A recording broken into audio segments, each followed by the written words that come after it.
No, we actually didn't. I just went live. Oh, well It's then, okay. why are you holding Winnie for the thumbnail? Winnie's like, what is going on? It's the Sunday night thumbnail picture. We've been doing this I know, every Sunday night since but we brought her home. Instead, we went live. I hit the wrong button. Winnie, you want to get down?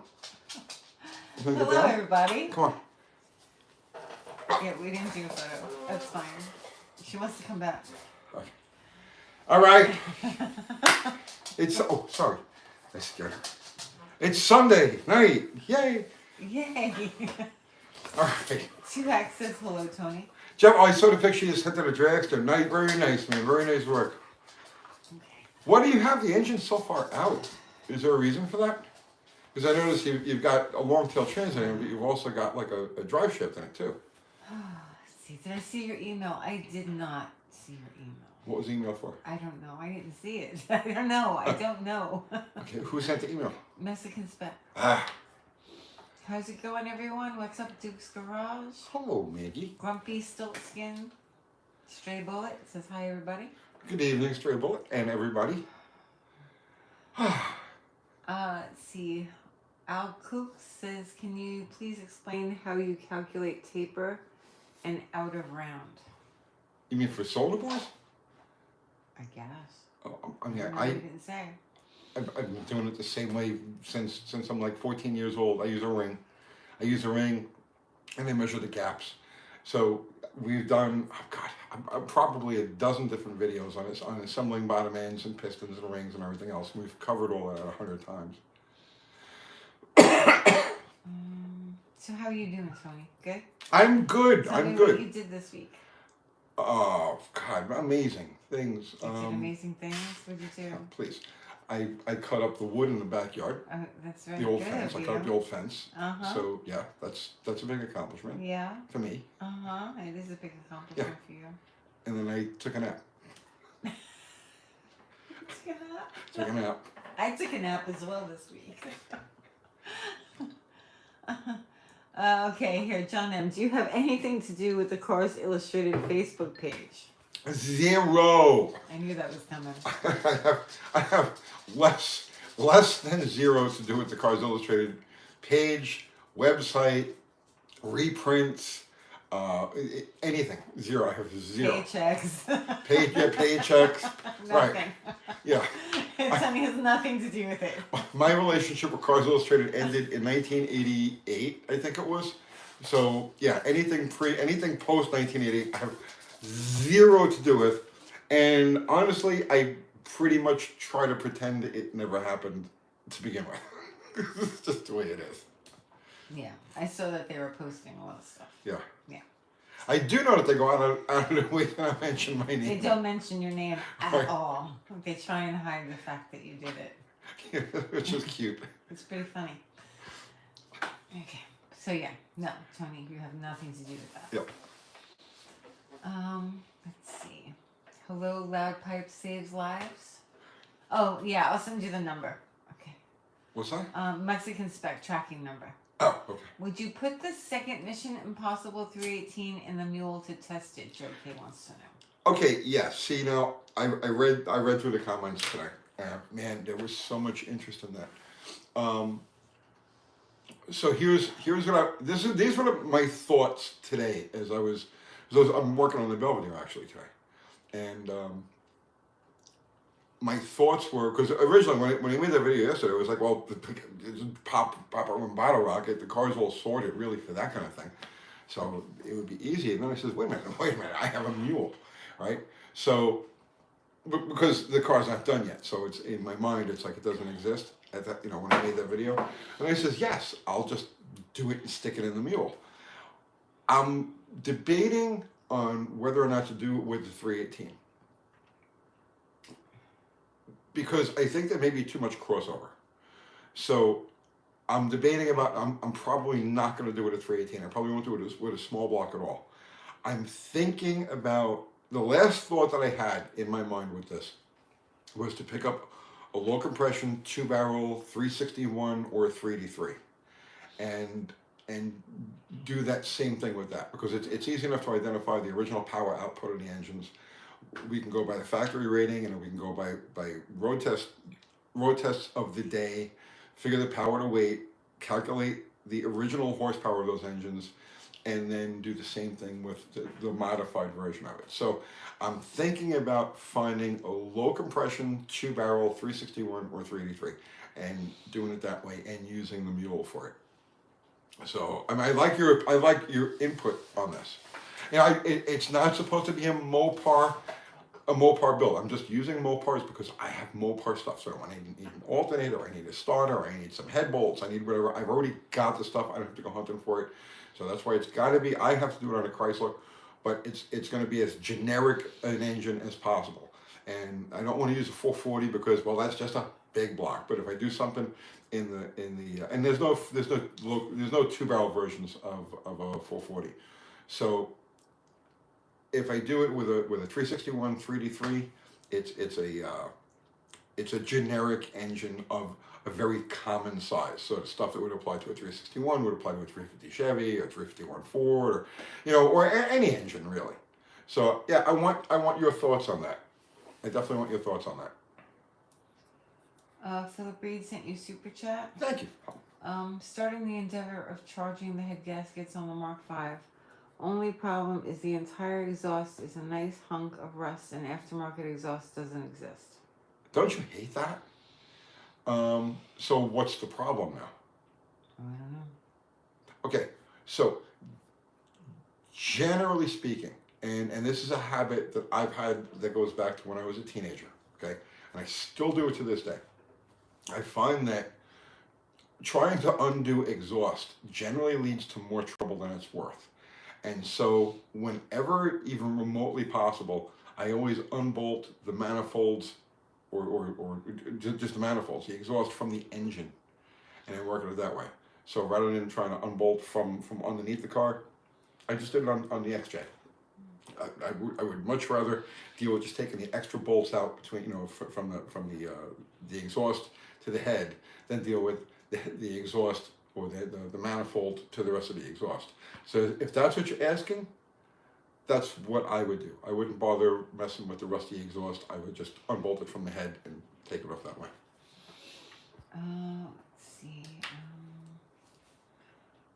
They're talking to each other. All these one-word things. Good paint is the new patina. Is it? Mostly old parts. Tony, have you had a chance to tow the car trailer with the Jeep yet? Oh. Yeah, I towed the trailer around yesterday. The morning I made that video, just wanted to make sure that the lights worked and the brakes worked and all the other stuff. So yeah, I towed the trailer. I took it on the interstate and I ran it out. Like whatever the top end, I didn't look at the speedometer, but whatever the top end on an XJ is, that's what I did on 840 with the trailer. So just to make sure everything's good. I didn't have a load on it. So that's the next step. Was I going to put something on there? The Etheridge opens in 2 weeks. So I'm going to take Slag Hammer to Etheridge. I guess it's on the, it's the March 15th, 14th, 15th, and that'll be the first road trip with it. You didn't tell me. I just found out today. And I don't know if my calendar is clear for that day. We'll figure it out. Okay. Every time you say it, I'm like, what? We'll figure it out.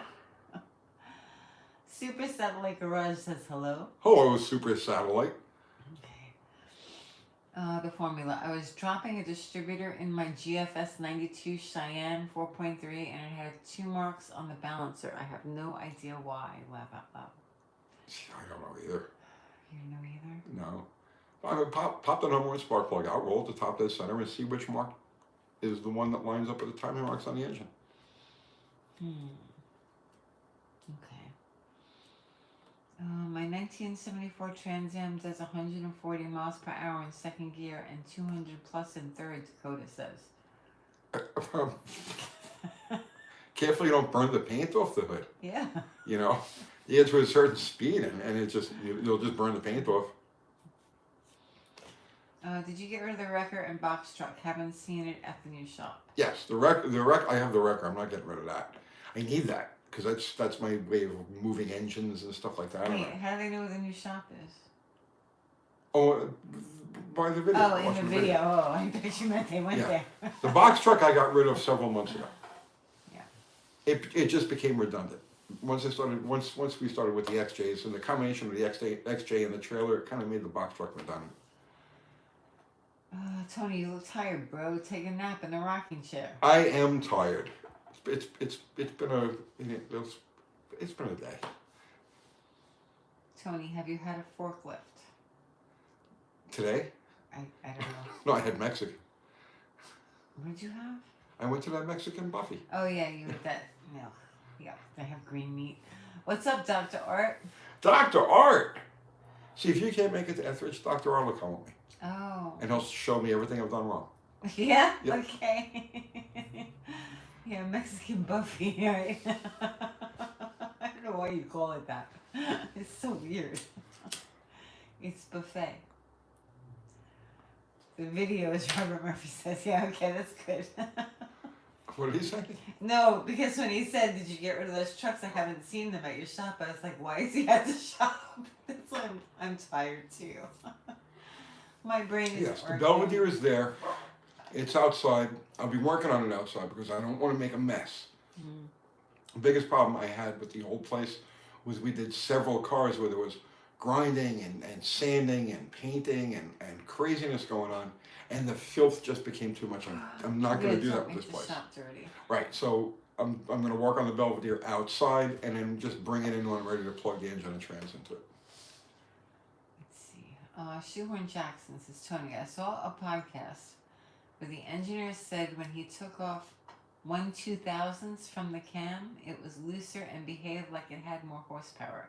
Do you have any experience with this? When he took off, what am I doing? 1/2000s? Maybe he's talking about backing off on the lifter preload. I don't know. Like if you have excessive lifter preload, it would cause the lifters to pump up and float the valves at a lower RPM. Like if the motor's supposed to go to like 5,500, 6,000, and you've got too much preload in there, it'll start floating the valves at like 5,000. So I imagine if you whatever he did there, because I can't imagine any other way of taking a cam, taking from a cam, except for reducing the lash. That's probably what it was. He backed the lash off and picked up RPM. Jose L says, hi, Uncle Tony. Hello. I have a 1971 Charger I'm trying to get as light as possible. Currently at 3,180 pounds.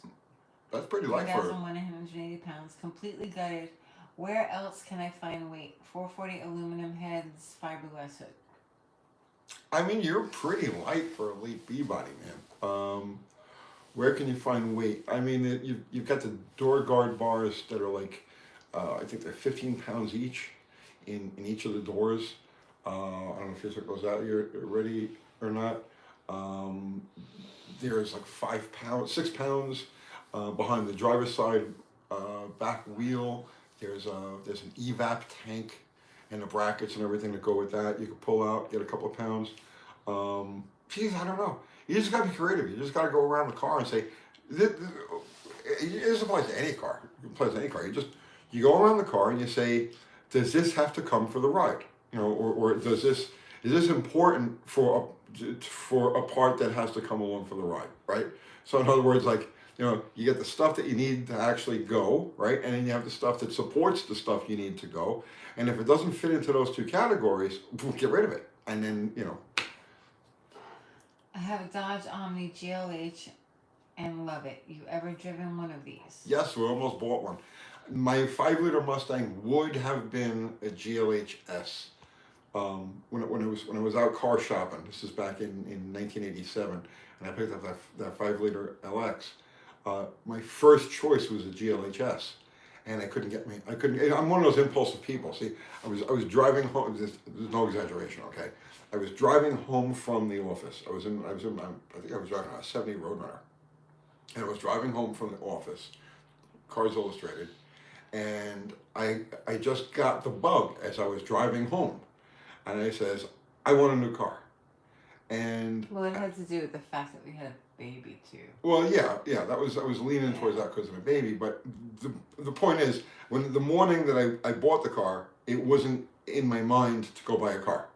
So I was driving home from the office. I left early. I left at like lunchtime, 1 o'clock, whatever it was. And I'm driving home, and I says, I'm going to buy a car. I says, I'm going to go get a GLHS. So I went to the Dodge dealer first, and they didn't have, I couldn't get a GL. I wrote this. Actually, I think it's, okay, I wrote a story called 5 Liters of Fury that was in Cars Illustrated magazine. So now I'm trying to remember from almost 40-year-old memories. It would be more accurate in that story. But at any rate, I went to the Dodge dealer, and they didn't have a GLHS. They couldn't get me a GLHS in any reasonable time, meaning that day. So, so I pulled out of the Dodge dealer, and there was a 5-liter Mustang in front of me, and the light turned green, and the guy popped the clutch, and the car got sideways, and I was like, oh, I'm going to get me one of those. So I drove from the Dodge dealer over to the Ford dealer, made the deal on the car, gave him a deposit, and then I went home and I got Kathy and I says, I just bought a car. Remember that? Mm-hmm. You think what? I wrapped the baby up. Yeah. He was like 3 months old, and we went to the dealership. Yeah. Yeah. It was cold. It was March.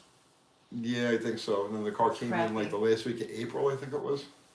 Because I had to order it. April, yeah. I couldn't get one the way I wanted it because I wanted a bare stripper car. I didn't want. And I told him, I says, when I sat down and ordered a car, I says, anything you can leave off of this car, anything you can delete it, right? And they were like, oh, it was all standard equipment, and it had power steering, and I was like, can you delete the friggin' power steering? And they're like, no, it only comes this one way. And the only thing I could get them to delete was the radio, because the radio was standard, but I actually had to pay to delete the radio. And then I almost didn't pick the car up, or I almost didn't accept the car when it came in, because it had speakers in it. So it had the radio was out, and it had the block-off plate for the radio, and I was like, yeah, the radio delete. But then I noticed that in the speaker grills, when you look where the speaker grills was, there were speakers behind it, and I'm like, man, that's like 20 pounds of freaking speakers and wires and everything else. And I almost didn't accept delivery of the car because of that. But I was like, at that point, I was like, no, I need the car. So I bought it, drove it from the dealership to, so I called one of the photographers from the magazine. I says, my car is in. I says, let's get some burnout shots. So It was a hatch. yeah, it was a hatch, black with a red interior. It was really pretty. So it was beautiful. It really was. That's with the stainless It exhaust had tips crank and all that. windows, yes. Yeah, the crank windows. It was bare. It was as bare as it could possibly be. We still have. Do you have the window sticker for it still? Yeah. Do you know where it is? Uh-huh. Can you get it quick? Yeah. Yeah. You have to hurry because I'm gonna run out of story real quick. Keep talking. It's not that easy. Oh, for you it is. So I called the photographer from the magazine. And I said, I just picked up my car, and I told him where to meet me. It was a service road off of the West Shore Expressway on Staten Island, and we did burnout shots. So, and that burnout shot became the cover of the magazine. So, oh wait, hang on, right back. Yeah. That picture's faded. Yeah, I know it's faded, but it is what it is. So this was, here, am I holding it right way? Yeah. Okay, so this was the cover shot that was on that issue of Cars Illustrated that had 5 Liters of Fury in it. And this is, the car had like 3 or 4 miles on it when we took this picture. We went straight there, and well, you can't tell it's a burnout shot because it's such a tight shot, but it's a burnout. You see it on the cover of the magazine. And she's getting the window sticker.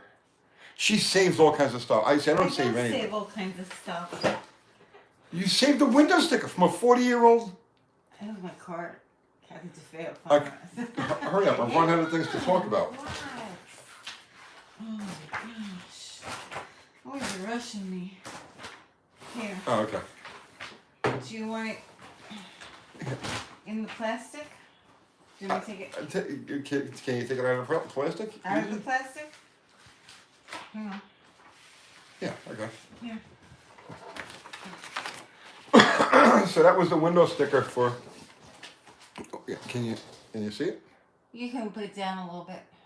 Yeah, there you go. Yeah, so that was the window sticker from the 5 liters of Fury car. And that's it. This was all of the optional stuff, just the 5 liter and the 308 gear. I don't know if you can see it. It's Can a you little see blurry. it? It's a little blurry. Optional. Oh, yeah, well, Yeah. you're moving it. What does it say? Yeah, 5 liter EFI HO V8 engine, rear, I can't.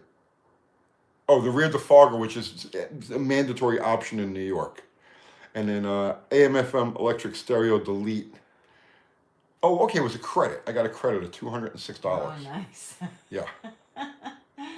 Now, I ordered the car with the 308 gear. It came with a 294 standard, and I ordered it with a 308. Why But it didn't doesn't. you get the notch back, they're asking? Wait. Now, what happened was I went here. I knew the car was going to need weight over the ass. So I figured the hatchback, I'm better off with the hatchback. The weight is high into the rear. And at the time, now remember, this is before any of the science. It was before anybody was going fast with these cars. At the time, I was going quicker than all of the equivalent notchbacks, which were like 75 pounds lighter overall, or maybe 100 pounds lighter overall, but I was still going quicker because I could get the thing off the starting line. That was the big deal with those cars. So once For thanking you, dear Mr. Jafea. Thank you for your purchase. Oh, look at this. But that's just a standard That's a low form rate. letter. I know. Yeah. Thank you for your purchase. So, okay, so everybody's running off of gator backs. Now, back in the day now, there were no drag radials. There were no, there was slicks, obviously, right? But there was none of the modern tires, none of the stuff that we used to deal with. All we had was gator backs. Did you know this was number 666? Oh, really? I didn't know that Nice. until just now. Never paid attention to that. No. So- 422. So we were doing everything on gator backs. And then somebody, it wasn't me, but somebody discovered these McCreary dirt track tires. And the McCreary dirt track tire on those cars worked perfect. So once the dirt track tires became a thing, now the notchbacks had an advantage. So I ordered a notchback. So I said, well, if I'm gonna have one Mustang, I might as well have two.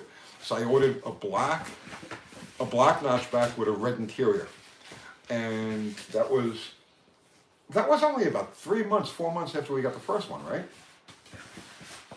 Kat? What? What did you do? When we ordered the black notchback.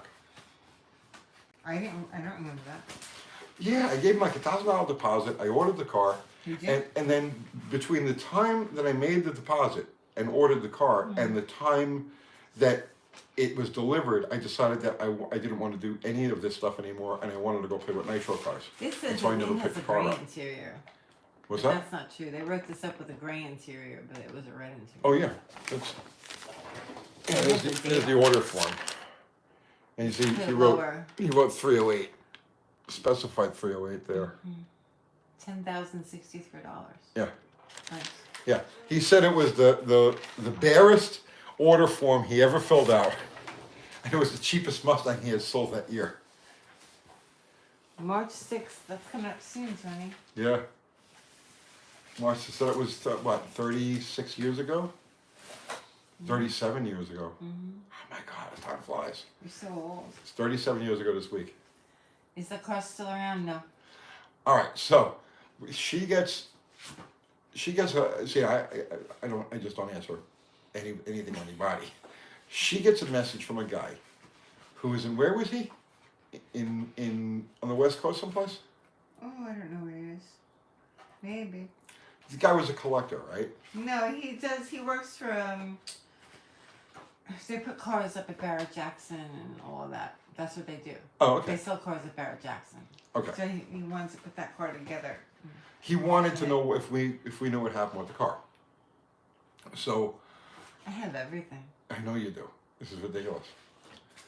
Everything. He wanted to restore the car and sell it at auction. So Here's your benefits I didn't report. stop showing me something. I'm trying to tell a story, and I don't really remember the details of the story. It was you that was doing all of this. Yeah, his name was Richard Woods. Richard Woods. Yeah. Yes. So he wanted to restore the car and sell it, Barrett Jackson. So he asked what had happened to it. And okay, so when I wanted to get rid of it, I literally the same way that I bought it on a whim, I got rid of it on a whim, and I just drove it to a used car dealer, and he says, "What do you give me for it?" Whatever they gave me for it, they gave me for it, and it was it. I walked away from it. So and I paid off. I got enough from him to pay off the loan. So from that point, I lost track of it, and I just totally didn't care. It never crossed my mind until like 30 years later. So this guy wanted to find the car. So Kathy goes on a mission to find the car. That was a lot of searching. Yeah. So we had the VIN number, obviously, and she went to the different motor vehicles, and she traced it out to a body shop in Pennsylvania. So, and that was its last known whereabouts. So somewhere along the line, the car was bought by this body shop. It was stripped. They put a roll cage in it, and it was an actual race car. Then when they stopped racing it, they left it in their the back of the shop, and they stripped it for parts, for whatever usable parts were, and it sat there for a couple of years. So we found the body shop, we got the contact for it, and how long before you talked to them that they scrap it? No, I actually found it's like this government website that you can put the number in. Okay. And like I had put it in like a bunch of sites, and I didn't get in touch with them. Like I called one body shop, and they're like, "No, we don't have that. Okay. We don't know what you're talking about." And then like I found this website that you could plug the number into. But like all the other ones weren't giving me information, but there's one, I can't remember what it is right now. It's a government website. They said that they crushed it like 4 months earlier. Okay. So she found it. It was crushed. And it had been crushed 4 months previous to that. And that was the end of that. Yeah. The guy who wanted to Richard Woods, he was like, just find me a taillight from the original car and we'll do the rest. Because we have all the paperwork for it. So he probably It's probably a tail light there, I'm sure, even after it was crushed. It's probably a tail light. Whatever. But that's the story of that Mustang. Trust the government always, yeah. I can't remember the name of that site. It was really good though, because all the other sites you put the number in and they didn't tell you anything. But this one, it was like very specific. It gave you the date. It said like if it was just scrapped, if it was in the junkyard, if it was crushed, if it was. Okay. Yeah. So it was very sad. I looked for a long time. I was relieved. Government is here to help. Oh yeah. Right?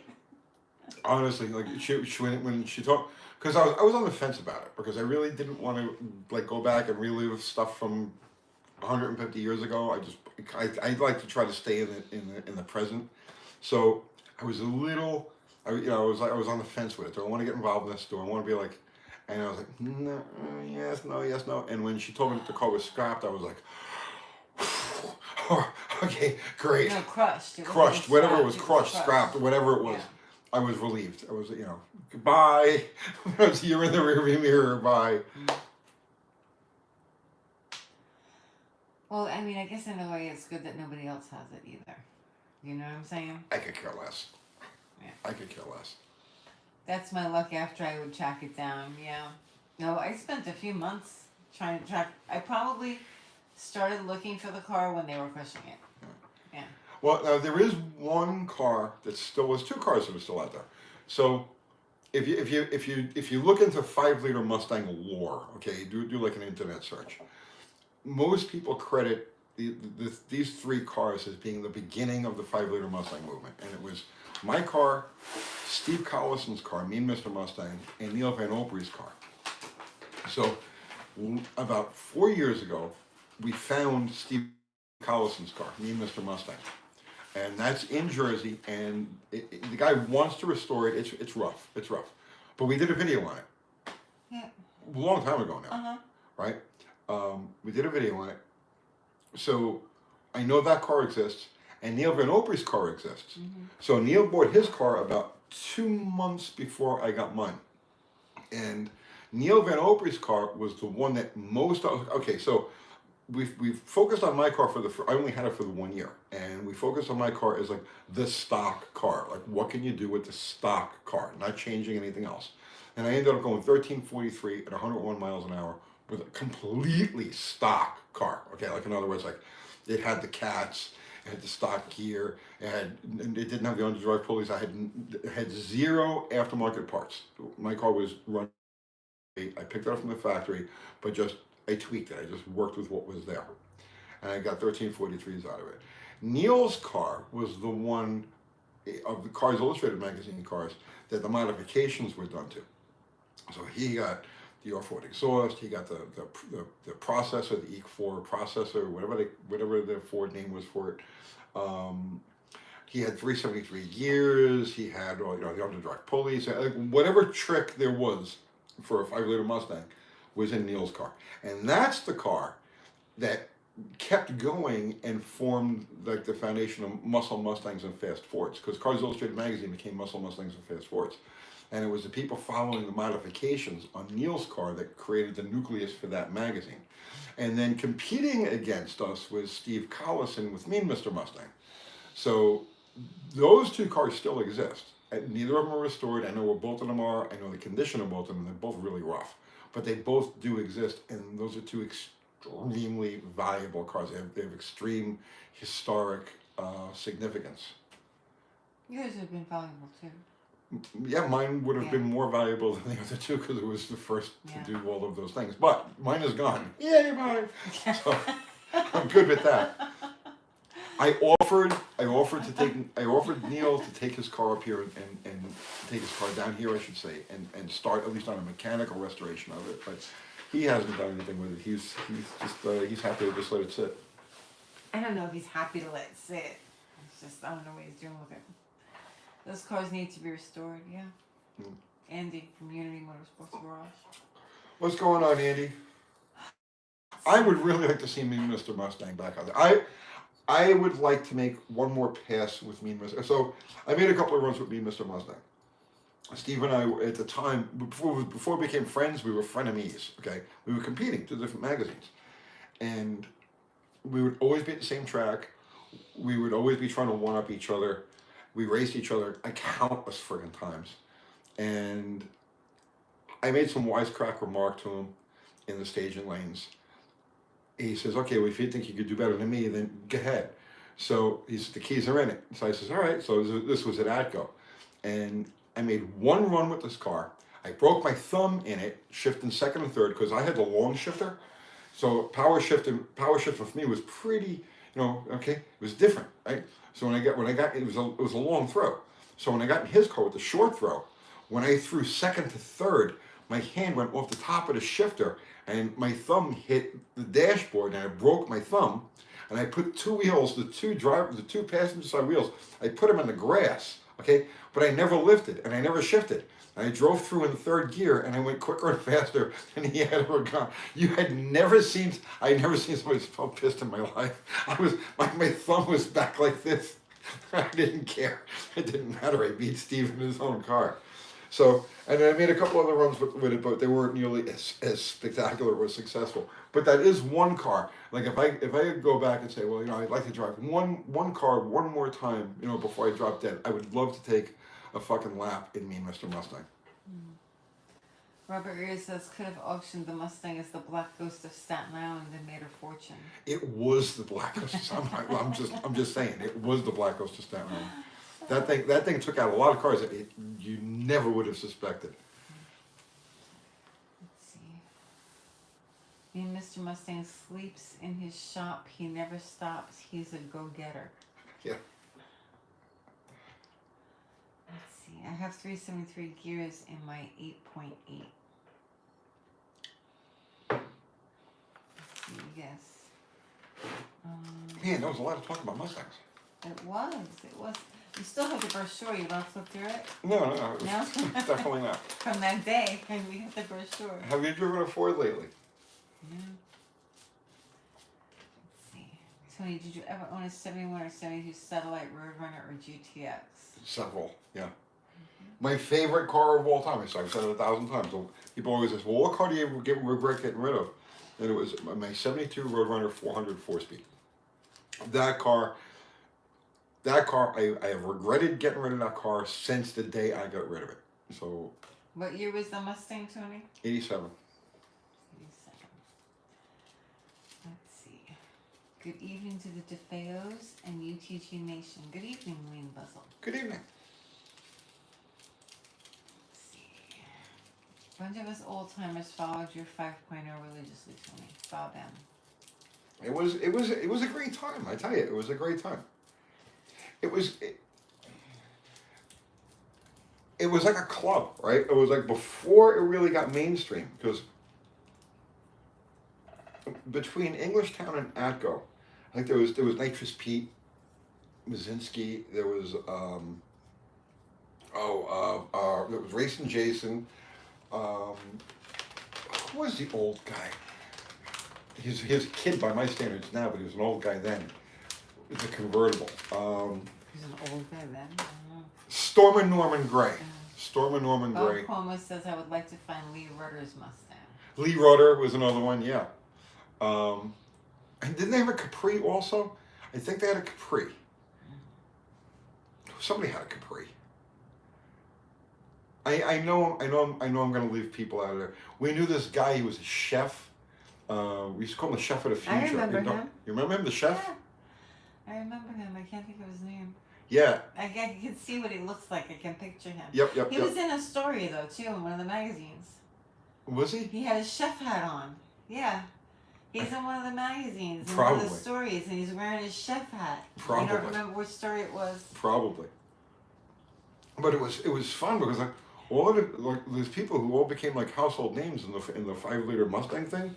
It was like a club, and it was between Atco and Englishtown, and we were every Wednesday night at Englishtown, every Friday night at Atco, and then like there would be a gathering those 2 nights, like every week, and then there was the street racing and everything else that happened, on the weekends, and well, it was crazy. It was just crazy. We were running those cars 7 nights a week because we weren't at the drag strip. We were out street racing and in all these different places.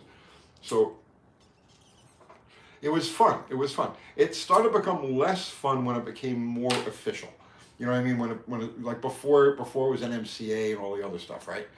Where it was just a loose knit bunch of like, because we all just discovered late model performance at the same time, and we were all just like getting into this shit.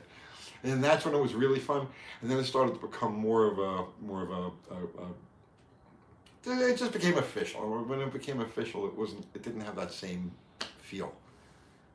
Philip Green sent you a super chat. Thank you. Says, what are your thoughts on the 90s to 2000s rise of Japanese tuner movements? I think it's neat. It's not for me. It's like not my cup of tea. But that doesn't mean that I can notice it. When I say it's not my cup of tea, it's not something I would do myself. Although I did back in what we were talking about that last week about the kid Subaru. Oh, yeah. I put the turbocharger on. I did work on some of those cars, like early 2000s, but it's not my cup of tea. But I think it's neat. I think the Mustangs were neat because it was so new. It was so new. It was such a big change from the older stuff that we were driving around. Well, what people so such a distinct difference.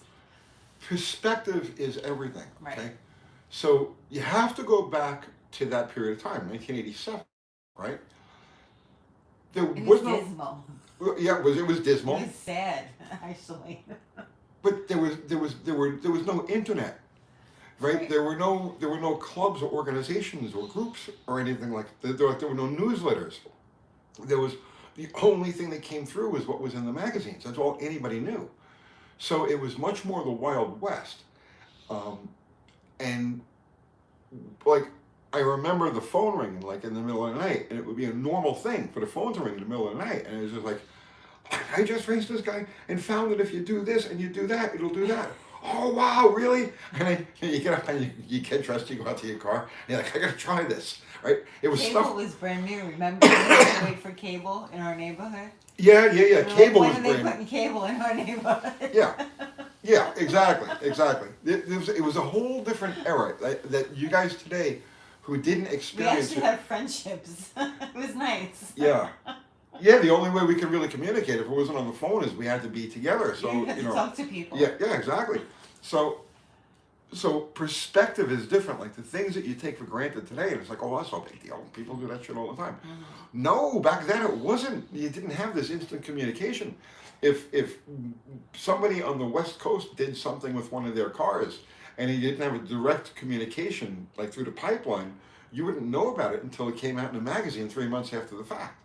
So it was like, yeah, you had to wait. You had to wait. Information was, so everything that we were doing was like brand new, and there was nothing to like. You couldn't just go online and find the wiring schematics or the quick how-tos to do this or the other thing. You actually had to do your research. Get the service manual, and it was crazy. It was crazy. It was a lot of fun. It was a lot of fun. Stray Bullet says none of the old school hot rod guys were much hope back then either, right? They kept No. everything to themselves. Yeah. Well, that was the thing, okay? Yeah, you never told anybody anything. Okay, the changes that you would make to your car that were obvious, you shared with everybody because, well, you can't miss it. You know what I mean? You show up and you got this hanging off the side of the well, so you can't miss that. So you shared that stuff. But when you found something that you could keep secret, that wasn't visual, before you kept that to yourself because that was your ace. Mm-hmm. Top secret. Right? Top secret. Information hoarders. Yep. Yep. There's a different world. Or they would give misinformation. Lots of disinformation too. Lots of disinformation too. More. We were shady. You gotta understand, right? Shady bunch of people. By today's standards, and anybody who was around then knows what I'm talking about. Okay, by today's standards, those cars were slow, and even in the day's standards, they were still slow because we were running around with these Mustangs. We were running around with 13-second and like 12-second cars, and there were much faster traditional muscle cars out there, but they weren't the new cars. So there was that separation there. So when we went out to race, this was blood and guts. I mean, this wasn't like, you know what I mean? Like if I was going to race whoever, right? Norman Gray or one of these other people. Oh, I ended up driving Norman Gray's car for him. I drove, what's-his-face's car too for him. Who? I can't think of his John name M now. says you even kept your tire pressure secret. Exactly. You didn't let anybody know that stuff, right? Stuff that, you could keep to yourself, you kept to yourself. Because when we were racing like this was like blood and gut stuff. There was no screwing around, you know what I'm saying? But it was fun. It was fun. That is fun. It was fun.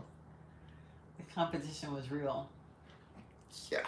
Even though we weren't going that fast, it was still very competitive. Mm-hmm. But that's the thing. It was competitive. You're being competitive. And that's why it was fun. Right. Yeah. And there were unknown commodities. Like today, it's all known. You know what I mean? Yeah. But back then, everything was just, what is this thing going to do? I don't know what it's going to do. It just keeps doing more of it. Great. Keep doing it to it. So it was like totally different world. Totally different. And when There's a lot of somebody... experimentation too, which is also fun. Yeah. There was a period of time with those cars between... I went into the 13s with mine like immediately, right? Like I ran like a 1390 something or whatever, like the second time out with the car or the third time out with the car. So the 13s came easy, and everybody grouped right in there in like the 1390, 1380 range, and we were all kind of like stuck there. So you got to picture this now, right? There's like a dozen of these Mustangs, maybe 20 of them. Mustangs and a token Capri, right? Thrown in there, right? Nobody had cable. Nobody had cable. Nobody had cable.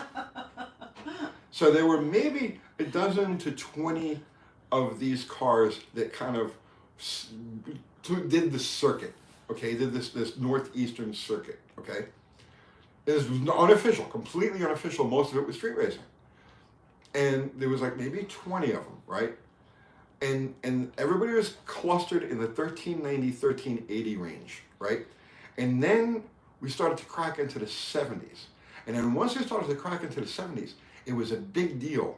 You know, now, anytime, and this, nobody was running no time then either. That was the other thing too. You couldn't, like Atco would let you run no time. At the time, Englishtown, the clocks were on. You couldn't, during a normal test and tune, you couldn't get a no time thing. So everybody's paying attention to the clocks. And everybody's in the tower.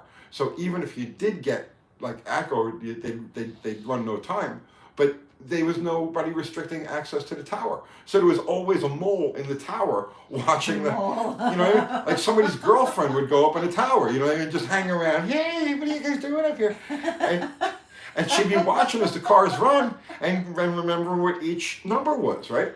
So there was like, so it became like, basically we were all clustered in the 1390s, 1380s, and then people started cracking to the 70s, and it was a big deal that somebody went a 1372, wow, right? And I like, you know, I was like, I got to step up my game, right? You win a 70, and the next thing you know, you get a phone call. It's like, hey, I heard you ran a 70 the other night. How'd you know that?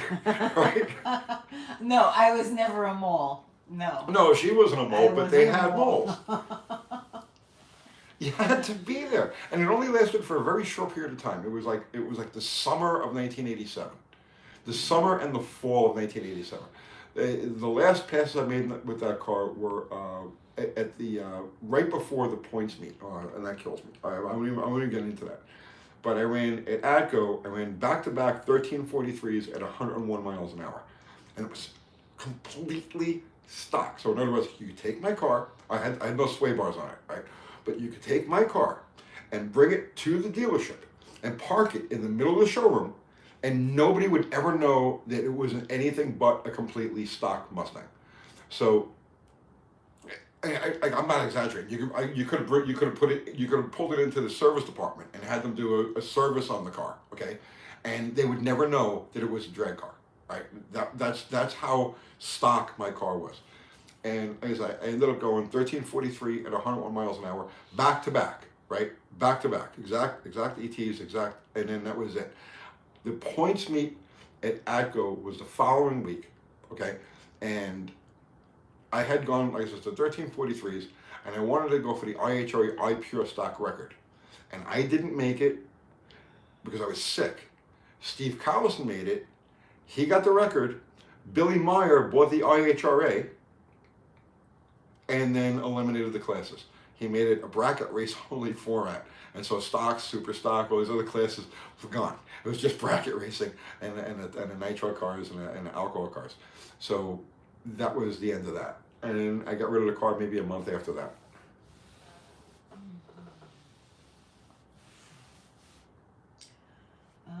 Let's see. Tony, back then, were there any cars jumping Coke cans in parking lots? Yes, we all did that. That was the thing. Didn't. Yes, we all jumped the Coke cans in the parking lot. Somebody would get a 3/4 race cam and put it in there. 3/4 race cam. Yeah, they would get their 3/4 race cam and then jump over the beer can or the Coke can in the parking lot. Yeah, that was a big deal. Tony, did you or anyone else ever race cars in reverse at the drag strip? No. Let's see. Did you get that car that was in the fire with the great patina running? No, Dr. Art passed on that. He did? Yeah. Okay. He's Dr. working Jeff on loves something Coke else. Cans. He's working on something else? Yeah. Okay, good. And we always used to have somebody riding with us. Would tell us when to shift. Yeah. You needed somebody to tell you when to Yeah, shift. it was always a short black guy. We always had a short black guy. Didn't matter who you were, what you were, it didn't make any difference. We had a short black guy who would sit in the passenger seat of whatever we were racing and tell us when to shift. It was crazy. You had to be there. Goodness. That was a big part of it. It's a big part of it. Oh my goodness. Any validity to the Sandy Duncan cover-up? What? I don't know what they're talking about. I don't know. I have no idea. You make me want to Google that. Sandy Duncan. She's not alive anymore. Right? Yeah, no, don't, please don't look Come that on on. my I computer. have to. No. I got to see what this is now, right? Sandy Duncan. It was just That's so a name I it haven't was heard zero. since 1969. Right? Oh, evidently she's still alive. She is? Sandy Duncan today. No way. Yeah. Is she still alive? Yeah. Really? What happened to Sandy Duncan? I don't know. Shortly after her funny face, she wanted. Okay, she underwent surgery to remove a benign brain tumor behind her left optic nerve. She lost vision in her left eye, but because it still tracked her right eye, Duncan and her doctors elected to leave it in place. Is she okay? I guess she seems to be okay. She's 78 years old. Oh, nice. She was born in New London, Texas. Okay, good. She got married a bunch of times. Okay. She has a few kids. What else do we want to know about her? No, that's good. As long as she's alive and doing good. Her parents, Sylvia Wayne Duncan and Mancini Wayne Duncan. Nice. Okay. She's fine. She's fine. She's fine. She only has one eye. But she's good. Okay. Oh my goodness. Peter Pan. Yeah, she was Peter Pan. The year was 1974. Sandy was believed to be more wholesome than milk. She was pretty freaking wholesome, yeah. Let's see. I had a teacher that got married like 7 or 8 times, Dakota says. What? To the same people? What? I don't know. Where is this chat going? Kathy is my first wife. Yes, I am. Oh my goodness. She released a clothing line to a major department store chain. I did not know that. I didn't see that here. Interesting. She starred in The $1 Million Duck and The Cat from Outer Space. Nice. Nice. Okay, so Mustangs. You were talking about Mustangs, right? Yeah, wow, we were talking a lot about Mustangs, weren't Yeah, you were. Granimals. What? Let's keep the discussion around cars. I agree. we? I mean, what about Sandy Duncan's cars? Okay. What does Sandy Duncan drive? Oh, I don't know. I'm going to ask her. No, don't. You can't ask her. No, I'm going to say, what does Sandy Mustangs are the best, Stray Bullet says. Duncan? Did you hear him? Yes. Drive. I need coffee. Here.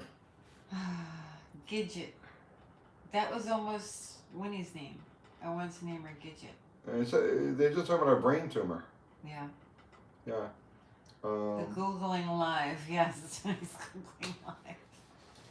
Tony, Mustangs are the best. Yes, You they hear? were. I know. Yes. Yes. Yes? Yes. She doesn't. They don't say what kind of car Do she. you agree that Mustangs are the best, Tony? Well, they sure are popular today. They're good. They're good.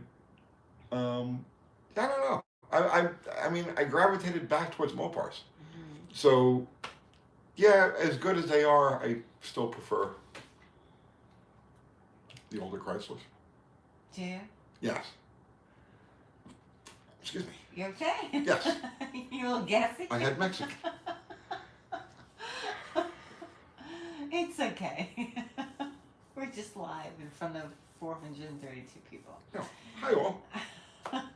They're not the greatest for demolition derby. No, probably not. No, they're not good. Not good derby cars.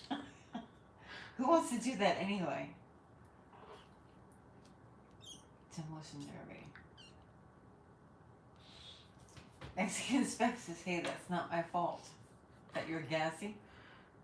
I don't know. No, I I have no idea what's going on. We've gone off the rails. yeah, I'm kind of lost.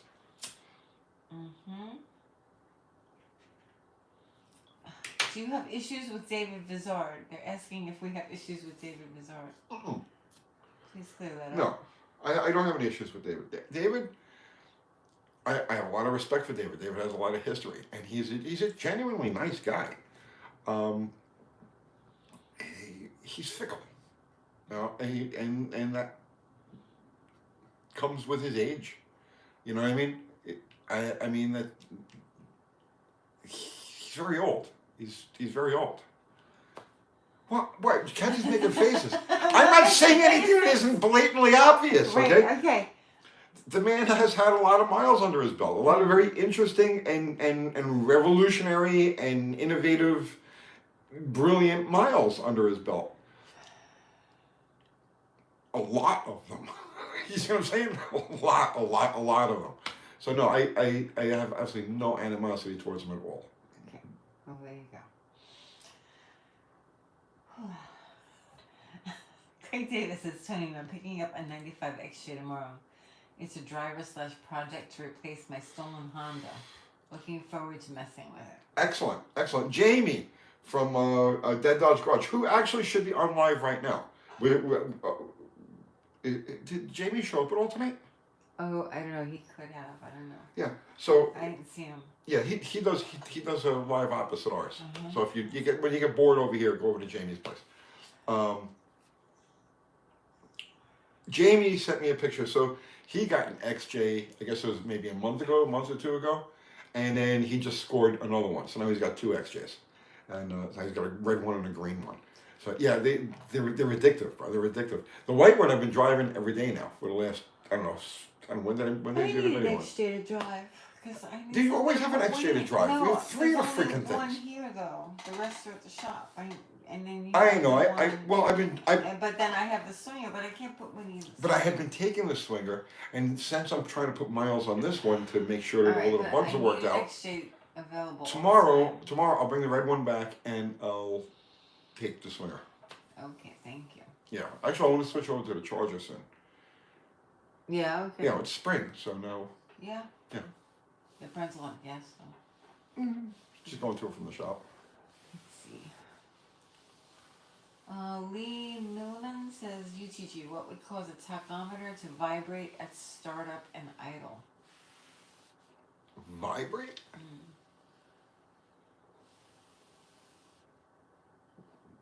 Bad ground, bad connection, internal problem. I don't know. Could be a bad solder joint. A bad solder joint would give those weird fluctuating, like if it's like an erratic kind of movement, it could be a bad solder joint inside the tack. Jay says, hey Tony, my name is Jay from the local Tesla dealership. The car you ordered is coming in tomorrow. Oh, nice. You would never. Let's see. The reason is my car don't run most of the time. Dakota. Driving Daily says, love my XJ. Yeah. Oh, Dickie Frawley says he got that dog and found it a home. He wants to let you know. Oh, thank you. Nice. Excellent. Hey, thank you on behalf of all dog lovers everywhere. You may have to take Winnie. No, don't say that. She's in her terrible 8-month stage. Yes. It's alright. What were we just talking about? Oh, I don't know. XJs. Yeah, I kind of so like, if the XJ bug had bit me sooner, I probably wouldn't have gone crazy back with the early Mopar stuff the way I did. No. No, because like I would love to have an XJ drag car. Are you serious? Yeah, which I'm not going to do now because I got too many. I got too many projects and too many things going on. But an XJ drag car would be just absolutely bitching. You know, do it up like a gasser type of thing because it's already up there. It's already got, you know what I mean? Really? Oh yeah, absolutely. I would like a real off-road, like a real it's like a Matt's off-road, the yellow one of these guys. I'd love to have something like that too. But I'm already committed to so many other things, and I'm just going to limit myself to just a few XJs. Rusty Randolph says, I'm in the Adopt an Adult program and could use that beauty. Are you talking about Winnie? I don't know. Knowing Uncle Tony's love of Buicks, would he ever have one? I had a couple of them, but no, I'm good. You good? I'm good. I would rather have other people own them and I could love them from afar. Matzo Ball says, Tony, are you running an auxiliary trans cooler on your tow XJ? Okay, so I want to, but I'm trying to figure out an alternative location. I'll tell you why, right? My red one, somebody put an auxiliary tranny cooler in it before I bought it. Now that thing, no matter what I do with it, runs about 10 degrees hotter in general than my other two, okay? And I play with thermostats, I play everything. It runs consistently about 10 degrees hotter than the other two. I don't want the red one. You don't want the red one? No. Well, you don't want the Well, red I mean, don't give me the red one if you're gonna bring an XJ home because it always has vapor lock. vapor lock. Okay. Always. It's not even. It doesn't even have to be hot out. So I'm suspecting, possibly, because remember the radiator on those things is wide and short, okay? And I'm suspecting that the tranny cooler sitting in front of the radiator, because now you got the AC condenser and you got the tranny cooler, and I think the tranny cooler might be the step too far for that radiator. So I'm going to try removing that and see if that changes the temperature, the average running temperature on the red one, before I commit to putting one on the white one. Yeah. Yes. All right. Good. Yeah. If my alternative to that is I may just hang it under the car. I may just find a safe place under it. Mm-hmm. And hang it like where it's not going to get. I'm not taking it off road or anything like that, so I'm not worried about hitting stuff. But I may just take the transmission cooler and mount it up underneath along the frame rails or something where it'll be in the airflow It's under the truck. blocking too much air. That's what I'm suspecting, because that thing has always run a little on the hot side. And like I said, now I got these two other ones, same engine, same everything, and they both consistently run about 10 degrees cooler than the red one. And the only difference between them is the red one has a transmission cooler in front of the radiator. James Hazelrig says, think you're right about the cooler, let us know. Yeah, I'm going to find out. Actually, I say I'm going to do that tomorrow, but I have a whole list of things I need to do tomorrow on the Belvedere. But I will, this week, at some time this week, I'll pull that tranny cooler out and see if it makes a difference. Just change it to a 170 thermostat. I already did that. It doesn't make any difference. Doesn't make any difference. Territory says, Tony, we need more boomer chair videos from the new shop. They're coming. They're coming. They're coming. I'm trying to. I'd like to get some more technically oriented stuff in over the next few videos. Right? I don't know exactly what yet, but I'd like to try to get some more technically oriented stuff just to satisfy that part of the audience, and then we'll I got some boomer chair stuff to do. Hi, Weenie. Say, Winnie.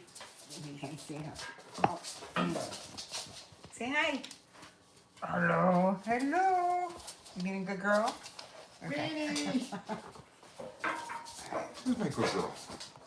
Where's my good girl? You go. Can't see her. Thank you. Thank you. That was awesome kisses. Let's see. Hi, doggy. Yeah, good puppy. Yeah, she's a good puppy when she's being good. Other than that, she's very bad. An angel. She's not an angel. She needs some discipline. She's not an angel. She needs some discipline. She needs to roll up newspaper. She needs to wearing swallow me her out. nose. Puppy, yeah. She's been a tad coddled. Oh, a little bit. A little bit. When he ran out of content, maybe. I have two dogs, Hemi and Mopar, Peter P says. Nice. Nice. We had a cat named DeSoto. We did. We did. What's that noise? I think he got Somebody's Dolo locked out. somewhere? Yeah. Hang on, let me get. I think it's Dolo. Hang on, he'll be right back. Dolo locks herself in the bathroom. Yes. Yes, she locks in the bathroom. Okie doke. She's been in there for hours. Hours, I don't know. I haven't seen her since I got home. Cold War Motors is here? What's happening, man? Free range Winnie. Oh. Did Kiwi get a hold of you about the 59 Plymouth stuff? Oh. Who's growling? Joe K. Mrs. DeSoto. Yeah. It sounds like there's dog drama happening. There is I'm dog hearing growling drama. and whimpering. Mm-hmm. Yep. I have a cat named Motorhead Sherwood. Did you, Danny boy? I'm gonna open the back door for them. No, don't. Don't? Why? Because the barking. You can't just open the back door for them. You can't just let them bark out there now. He didn't answer, or if he did answer, I didn't see him answer. He's not talking to me anymore. Why is he not talking to you? He's like screwed out Italian. Why? Because that's the way those Canadians are. They're very fickle. He sent you a nice calendar. I know that. He's not fickle. The He's normal. Where is the calendar anyway? It's right there, waiting for you to hang it up. Okay. He didn't answer yet. Or he did and I missed it. I don't know. I'm looking. Beef jerky? Tony, can you please have Scott on your podcast from Cold Warm Water? I have not worked on the podcast. We have to work on that, Tony. But the studio was there. But we still have to set it up. I'm still, so what I'm doing is I'm watching other podcasts. And of all types. Just trying to figure out the head, right? I'm trying to get tuned into it, you know what I'm saying? Because I'm very much in video making mode. So I'm trying to absorb podcast culture as much as I can to try to figure out what I want to avoid. Like I don't want to, the kind of atmosphere that I want. So I gotta focus on. So will you have Scott on once you set it up? Yes. Yes. Hey, Darla. Yes. How are you? He didn't answer. Or he did and I missed it. Oh my goodness. I'd like to get an old Wagoneer and put a modern Hemi in it. An old what? Wagoneer? Oh, yeah. Those are great. Before we bought the XJ, that's what we were looking at. We were actually looking for an older Wagoneer. We couldn't find, everything that we found was, like, I Christ, don't want to work on anything anymore. I don't want to pay $25,000 for a friggin' Wagoneer, right? And I don't want a rusted one. Right, and everyone that we looked at that wasn't like $25,000 was like a bucket. I mean, like destroyed, or the interior was destroyed. There was always something really over the top with it. And then we says, all right, let's just get an XJ. And then my life changed, and I became an XJ lover. No normal James tonight? Not that I saw. No. He may have popped in, but I might have missed him. Which I'm sure I'll hear about. Right? You know you can't do anything right. No, I can't do anything right. I hear growling. I know, that's why I says I'll go open the door so they can... Yeah, no, don't open the door. Oh, that's Maggie. Maggie! Maggie, come over here. All right, I have to go break up. All right, what's going on? You two come in here. You come in here. Okay. Sorry, guys. Let's see. The only good Jeep is a free Jeep. I don't know. Oh no! Don't say that. I mean, I'm not really a Jeep guy. I like XJs. But no, we're not streaming dog fights now. No, they're playing. Like I've surveyed the landscapes of the Jeeps, and I've decided that the only one that I really like is the XJ. Just like motorcycles. Like I surveyed the land of Harley Davidson, and the only one that I have an interest in is a Sportster. So it's the same thing with Jeeps. The only Jeep I have an interest in is the XJ. Your money is on Darla? Do not bet on Darla. Yeah, no. Don't bet on Darla. Poor Darla. We've had some bad dog fights where Darla did not fare well. No. Let's see. No 4.7 Jeeps. Okay. Okay. Okay. I wonder if that one YouTuber ever finished that Wrangler/Corvette build. I have no idea what you're talking about. Everyone heard of it? Maggie, what is she doing to you? That's weird. What is going on? Let's see. Do you want to come up here? You want to come up here where you're safe? What am I, the scrambler around here? Crazy money though. Huh? You're not paying attention. Well, I have dog drama going on here. Maggie's looking very distressed. They're just playing. No, Maggie's like, I don't want to be bothered. Oh my goodness. She's fine. I know my dog. Oh my goodness.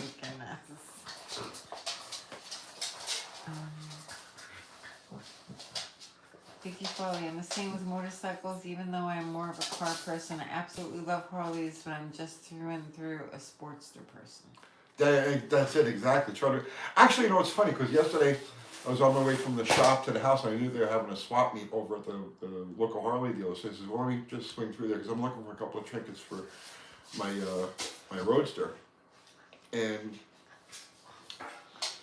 there were a couple of guys that recognized me, and at first I tried to deny it, and I was like, hey, you look familiar. I was like, man, you probably know it's me area. But it turns out, yeah, it was the same thing. They were like Sportster guys. So, there's no other Harley Davidson. It's just Sportster. Mm-hmm. But they recognize you. And what did you say? Yeah. I was trying to play it off. You probably know me from the area. Familiar face. Yeah. Let's see. Tony is a sports girl. Laugh out loud. Yeah. You're a sports girl. I actually look at other Harley Davidsons and even Dynas, right? I look at a Dyna and I'm like, why? Why would you do that? Why do you need all of that extra? You got just an oversized Sportster.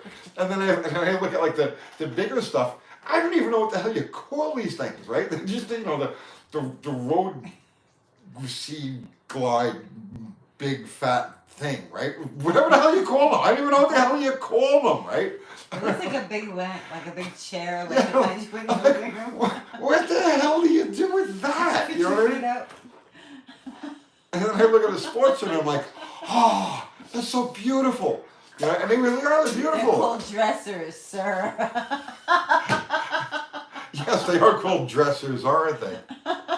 They all have windshields, right? You know, like you can't. Sorry. People like them. I know people like them. A lot of people like them. I'm not saying they're bad bikes. I'm saying I don't understand them. That's what I'm saying. It's a two-wheel RV lazy boy. It's like it's just a matter of time before they start putting barbecue grills on the things too. You know, and a compartment to keep your chickens and hot dogs and hamburgers cold. A compartment for that, and then a barbecue grill on the other side. It's just a matter of time. It's like a gold wing. Yeah, I don't know. Listen, people like them. A lot of people. I'm not like saying them. anything bad about them. I'm not saying anything bad. I'm not saying, oh, they're junk bikes. I'm not saying anything like that. I'm saying that me, personally, I don't understand them. I don't get it. I don't get it. Mexican Spike says I need reverse on my motorcycle. Right, yeah. Do they have that? Really? Yes. Well, the Goldwing comes with a reverse. Really? Yeah, it's the starter motor. Oh, okay. Two-wheeled Winnebago. That's what they are. I just don't get it. To me, the Sportster is just... Fire says my friends called my touring bike at the couch. I swear to God, I don't even know what the names are for these things. I think the radios are funny. Like when my windows are up and they're blasting the radio, I'm like, yeah. Where is that coming from? Oh, it's that motorcycle. Yep. There comes a point where you just put yourself in a car. You know what I'm saying? There comes a point, you know what I'm saying, where it's like, just get in a car. Just use a car. Just get in a car. You know what I'm saying? You got the fucking windshield. You got these seats. You got all this luggage and stuff like that. You got, there's like the couch behind you for the passenger seat. You got all of this stuff. You got this, like the radio and like the gauges and like and all of this stuff everywhere. There comes a point where you say, you know what, just get in a car. And then you don't have to balance it when you come to a stop. That's true. They don't balance themselves? No. Are you sure? Yeah, no, I see people do it all the time. They put their feet down. Rusty Randolph says, sorry, it goes real fast, but not real fast. Right, if you want to go real fast, get in a car. My other motorcycle is a town car. I just don't understand them.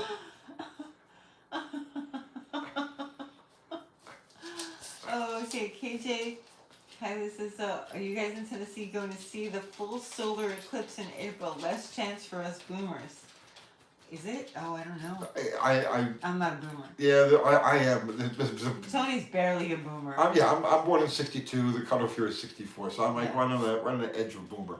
I'm Generation X. Yeah, I don't really care enough about the sun or the, I care about the sun. or the solar system. I just don't care. It's there.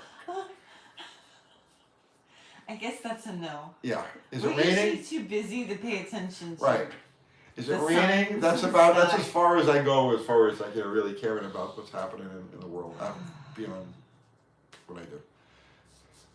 Lincoln Town Car is a beast. I miss mine. Lincoln Town Car? We don't have anything very luxurious. Ralph has that bike. Oh yeah, does he? Yeah, it's I think it's a Road King. Yeah. I think that's what it is. It's just this giant thing. It's got footboards and everything else. I rode it a couple of times, and I was just like, oh man, this is just it's just no. Skull the Fire says, is this true? Honda offers airbags on their Goldwing. I think so. Is that true? I believe so. I know that they have airbag vests now. I think I saw something about maybe Fortnite did a video on that. Yeah, they have airbag vests. Do they have one that which isn't an entirely bad idea. maybe covering your head? Well, it's would called be a helmet. better. Yeah, well, helmets don't always work. Well, they do. They're pretty good. I wouldn't be here if it wasn't for helmets. Let's see. Did it come with a factory installed? What? I have no idea. Airbag. My rear end locked up last night and blew my drive shaft out of the diff. Fun stuff. Yeah, it happens. Sorry. Does it have airbag or a parachute? What? The motorcycle. I could be wrong. I think the Goldwing does come with airbag. Let's put a parachute in the Super Cup. I love that bike. I was actually going to do a video on owning the thing for 2 years. Yeah. You know, after 2 years of ownership, what are you thinking about it?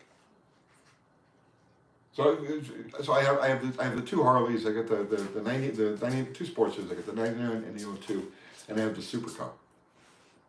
I keep them here at the house, and I still have that Yamaha that I gave my kid, and I got that over at the storage place now. He's got to clean out his garage. Yeah. Actually, I rode that before. Did you? Yeah, I was like, oh, I better put some miles on this thing. So I took it around the area there. Hey, Winnie, come here, bud. Let's see. It's going to be nice weather tomorrow. Oh, that was very piercing.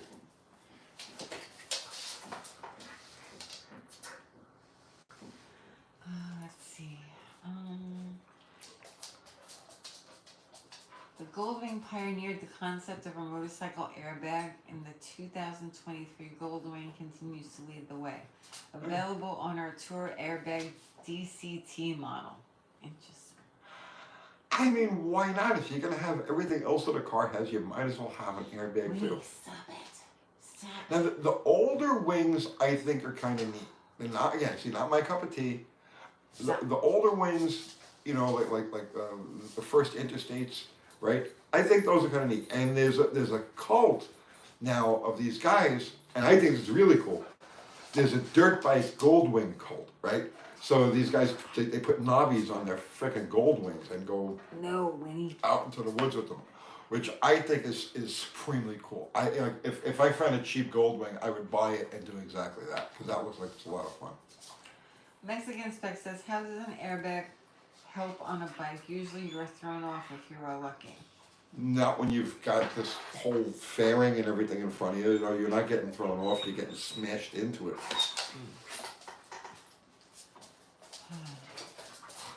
I had a bike with a windshield once. Remember that Honda I had? Yeah. I had a I hated that CB750. bike. It was so ugly. It was so ugly. I know. But that was like my winter transportation / car, and it was New York winters are brutal, so it was like in the teens and 20s like every day. So I finally broke down and I bought a windshield. It was the only windshield I've ever had on a motorcycle, and in that case it really helped. It was I think it was a Windjammer. I don't know, it's just this big giant windshield that came down low, and it was nice because at like 20 degrees, when it's 20 degrees outside, you could ride along at like 40, 50 miles an hour, and it would actually suck the heat up from the motor and circle. Oh, my stomach is sticking up. No. What? What are you saying? The way what? What? It would bring the heat up. The way the wind was deflected, it would actually bring the engine heat up, and it was quite comfortable. But I couldn't bear to look at the bike. It was like when you get a motorcycle, right? If you love your motorcycle, right? You get off of it, and as you walk away from it, you always look back at it, and you go a little bit further, you look back at it again because it's like it's your motorcycle, right? It's beautiful. And I remember that bike, I would always kind of divert my eyes when I would walk up to it because it was just so hideous with that friggin' windshield on it. Let me see this. You can smoke with a windshield. I smoke without. Are you going to throw old shoes at me if I mention the Honda Rebel Mexican spec wants to know? No, I mean they're great beginner bikes. They're great for smaller people. You're under like 5'6", 5'7", like that. They're fantastic. And the newer Rebels. So you see, when I think Honda Rebel, I think of the 250 twin. But the newer Rebels, what's she eating? I don't know. Wait. What you got? Those are some really nice bikes. Cardboard? I don't know. Yes. Like they kept the name, but they changed the whole concept of the bike. You're gonna eat the cardboard. It's not gonna hurt her. It's keeping her busy. Come here. Give me that. Give me that. Okay, I ran out of things to say now. I need you. You have to get back there. Hurry, I'm slipping. You're fine. No, I'm not. Yeah, you are. Dead air. You're fine. I'm having dead air. Pretend to talk into the camera.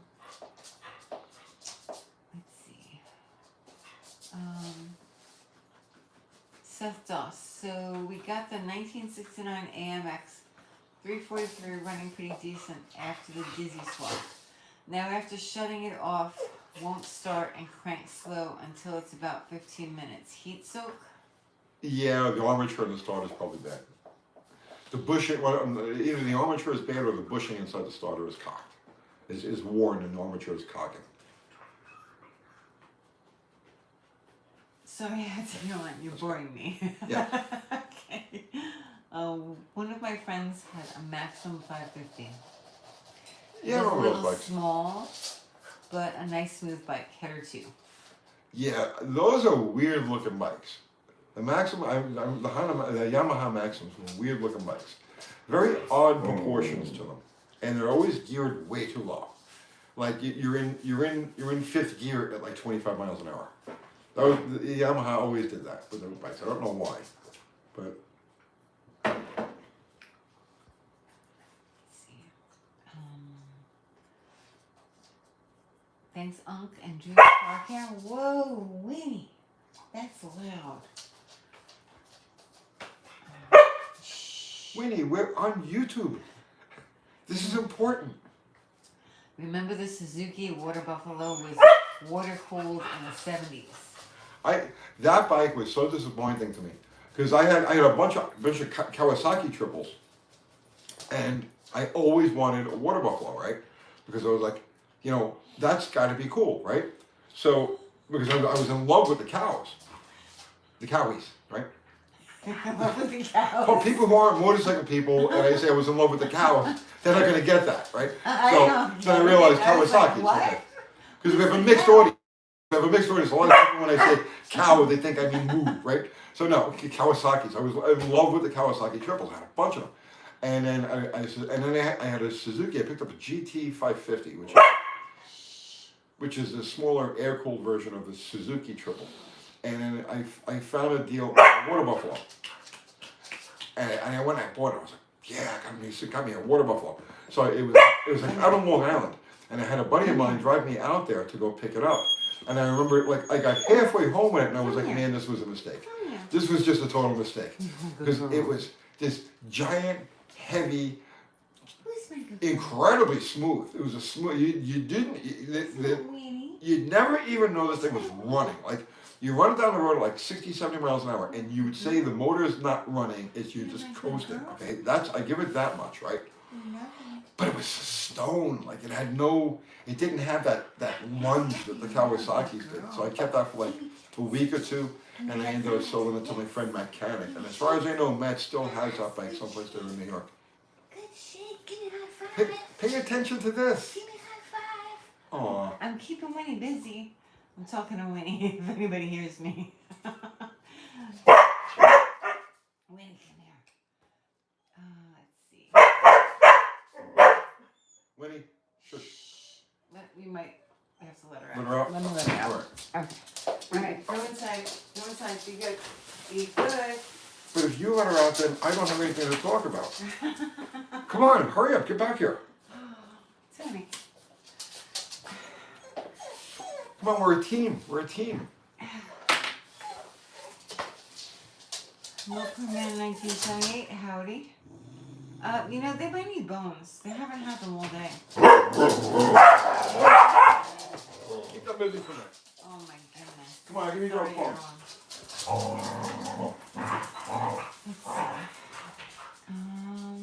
Dogs are narcissists, as are cats. If you let them get away with it. They're not as bad as cats. Like, they're night and day. But Winnie's a little spoiled. Because she's changing from a puppy to like a teenager. So I still kind of treat her as a puppy, and I need to stop that. Puppies, yes. She sees you don't solo on Wednesday. She's on to your ride, Tony.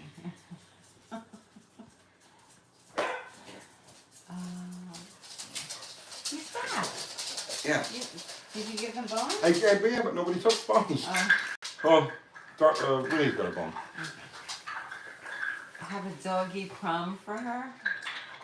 It's time for Kathy's. You don't want Kathy's corner. You really don't. You don't want Kathy's corner. She'll just yell at you the way she I'm yells not at me. nearly as entertaining as Tony. Let's see. Do you watch Scanner Danner? Never even heard of him. No, me neither. I don't know who that is. Hello, UP Tinkering. Who? UP Tinkering says, I never miss a live. I love these. You better Thank be you. good, Tony. Thank you. Okay. I want an old 2T bike, says Jack's Rhapsody. Yamaha. Yeah. Sobriety Long says, Tony, what gas lasts the longest for storage? Like 2 years. Long-term storage. What gas will it? Just throw some stable in it. There's a couple of different products for long-term storage of gas. I mean, if you keep it in a sealed container, like a place that's out of the sun and stuff like that, it lasts a pretty long time. It's when air gets to it. You know what I mean? Like I've had cars that have been parked for 5, 6, 7 years, and with gas and modern cars that have sat for extended periods of time with half a tank of gas in it, and you turn the key and it'll start right up. So, but modern fuel systems are closed, so no air can get in, no air can get out. So, I mean, you keep it out of the atmosphere, it'll last a really long time. If you're concerned about it, throw some of that stable in there. Marble mystery oil and fuel. Yeah, you do that too. Is ethanol a factor in gas storage? I don't believe so. Again, has to do with exposure to the air. So ethanol is hygroscopic. So it'll exchange itself with water. It'll become water. It sucks the water out of here, and releases the alcohol and brings in the water. So when you leave alcohol sit for any amount of time, it becomes water. If it's not open to the atmosphere, then that can't happen. So it'll stay intact.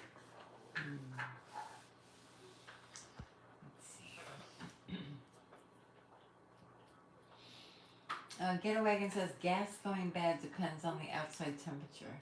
The gas went bad in my truck in 1 year. It turned to stick. Need a valve stick. If the climate is not hot, fuel might last. That's old gas. See, when I say old gas, they don't formulate gas like that anymore. That had to be back, let's say, more than 15 years ago that happened. Because I'm gonna get water.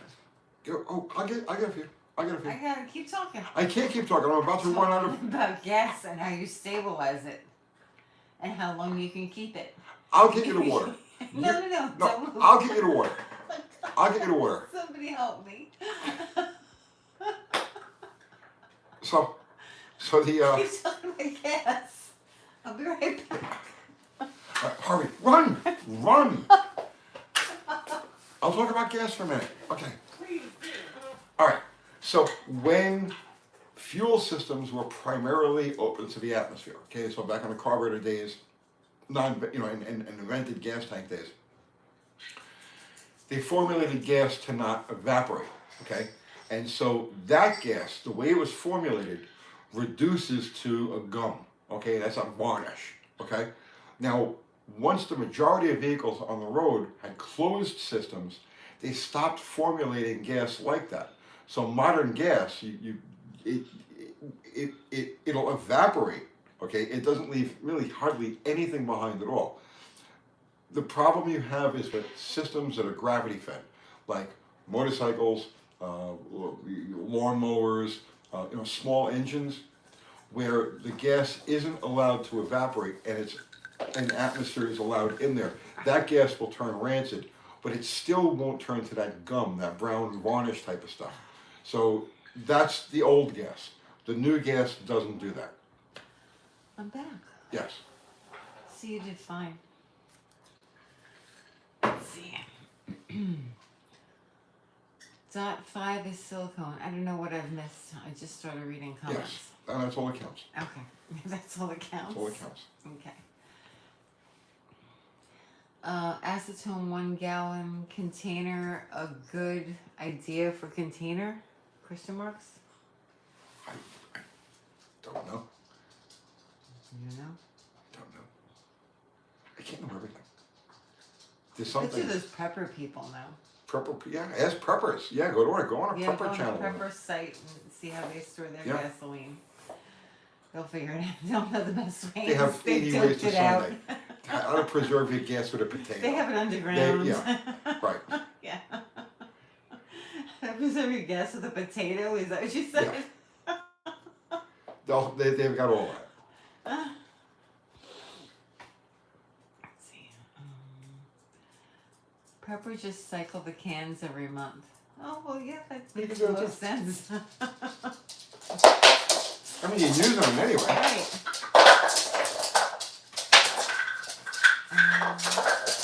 Maybe he decided to play with. Did you play with that inside? No, she doesn't play with it in here, where it's loud as it can be. Oh my goodness. Oh, she's really pushing me. I can't stop her, guys. I'm sorry. She's having so much fun. Oh my goodness. Winnie. You're not Winnie. You're That's Maggie. Maggie. Sorry, Maggie. Go about your business. She's been so stoic. Like, seriously, ever since we brought Winnie home, she's been the mom, and she's been like the chewing thing. She's chewed on constantly, this poor thing. So she's become very stoic, and it's the first time I have seen her play with anything in months. Yeah. Oh, no, you didn't knock this down. You want to come up here? Stop. Maggie? No. Maggie? You want to come up here? You can stop her. Mexicans. No, you don't understand. She's had a really tough couple of months. Here, I'll show you. Here. Here's Maggie. Are you tired, Maggie? It's the Meg store. Okay. Shh. She knows who the boss is. I don't know. I think she thinks she's the boss. She used to, at least. Why are you looking at me Now like she that? lets Why are you looking like that? she lets me be the boss. You want to come up here? No? Sounds like a John Bonham. Darla wants to come up here. You're too heavy to sit on my lap. Darla's a good like 60 pounds. Mm-hmm. And she was throwing a bone around the room. That's what that noise was. Yeah. She usually doesn't play. Lane Major says, could you wish my boyfriend Bobby a happy 36th birthday? Happy birthday, Bobby. 36 happy years. birthday. You're young. Oh, God. Exactly half my age. 36, Yeah. Yeah. Huh. Born in He's a mere pup. 86. Happy birthday, seriously. Happy birthday. Children and animals steal the show. They do. They do. Is that the way it's supposed to be? Yeah. Well, I'm trying to. The next goal with teaching Winnie her tricks is like she's gonna like help you in the shop. Okay. Yeah. So she's gonna be on camera. Okay. Yeah. She's gonna get her novice tricks title this tomorrow. I want my Thursday. novice tricks title. Thursday. I do a lot of tricks. And she's working on. She has half of her intermediate tricks title already ready and done. So, yeah, she knows her tricks. She's just a little crazy. Are you yo? Wait, what does it say? Yo or 72, Tony? Tony's not 72. 62. I'll be 62 62. in an undisclosed short amount of time. You're not 62 already. No, I'm 61. You're 61. See, I don't even know how old anybody is anymore. Yeah. No, Tony's not the 72. No. I'm about to complete my 67th trip around the sun. He said 36 was half his age. Don't listen to Tony. He's not good at math. 36 is 36. Oh, geez, yeah. Oh, I was wrong there. Yeah. Yeah. 31 would be half my age. Hey, okay. Tony. Tony never claims to be a math whiz. I never No. claimed no. Don't listen to Tony do math. But your son is a math major, so.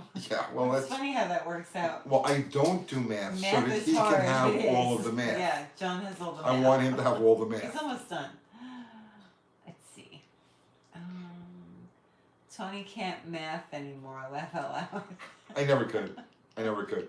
I can make pretty complex calculations spontaneously in my head as Yeah, I long mean, as, as long as you can figure it out. as long as it's a tangible item. Like, if I'm trying to figure, a dimension or a rod ratio or whatever it happens to be, I can do it like that off the top of my head, but I Yeah. can't. I've never been able to sit down and draw things out or. Let's see. Hey, no cattywampus this week? Yeah, tomorrow I'll get the word cattywampus in a video. That's a real word. I know it is. Yeah. Is the collie doing the taxes? No, she's not. Not yet. Not yet. Not I have to. She's a little out of control. I have to work on getting her into control. She's been coddled. She's Alright, been yes, very, okay. very, very coddled. She has been coddled. Yes. I'm not disagreeing with Yes, you. that's going to stop now. Not disagreeing. She's a little exhausting, Yes. but yeah, that's my problem. In the old days, we used to handle it with a rolled up newspaper, and we No. don't have newspapers anymore. They're gone. So you can't just swat the dog with a computer screen. No. That's bad. Don't Yeah, do don't that. do that. Don't do that. Let's see. I was proud when I learnt myself to calculate tire height off the tire size.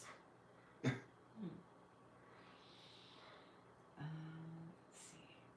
see. Yay for cattywampus. My cat is 72 in cat years. Nice. It's very old. Newspapers. Now, how do I learn my dog? What was that? 0. Newspapers. Now, how do I learn my dog? You didn't talk like that. Seriously, that was how you discipline the dog. You roll up a newspaper and and they Well, get the idea. Our German Shepherds, we had newspapers. Yeah. Like we did use that, and they had choke collar training. Yeah, I don't they like that. No, they don't use that anymore because a lot of people don't know how to do it properly. That's like very old school. When one dog is trying to discipline another dog, okay, and they're not mad at each other, but they're okay, because they can't like debate. You know what I mean? They're not gonna settle arguments, discussing the finer points. They nip at each other. They give each other a quick nip on the snout, right, or the neck or whatever. And so, if you want to talk the dog's language to say no, don't do that, you have to simulate that. No. Wow. So rather than getting on your hands and knees and biting the dog's snout, I you think have I'm to. gonna try that. You could try it. You could try it. I might try that. Oh my goodness. Dogs. Driving me crazy. Let's see. I have clothes older than 26 years and still wear them. Do you? For sure I do too. 26 year. Well, some of your Hawaiian shirts are that old. Well, you're going through the t-shirt drawer. Maybe last year or so, I sold those shirts that from the Nitro days. Yeah. They're all like stained with Yeah. Nitro 70 Kendall and stuff. Yeah. I had red-nosed pit bulls. You can hit, they don't get it. Haha, I missed them. Yeah. Yeah.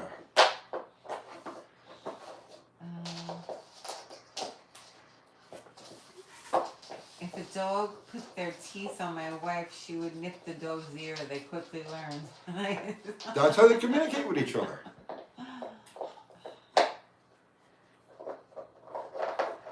Let's see.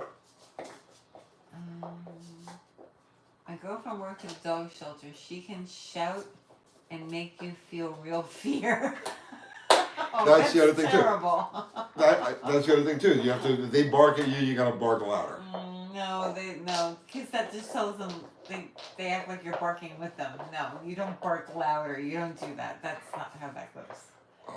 I have yelled at my dogs, and I have seen fear in their eyes. Yeah, don't do that. Don't do that. I see.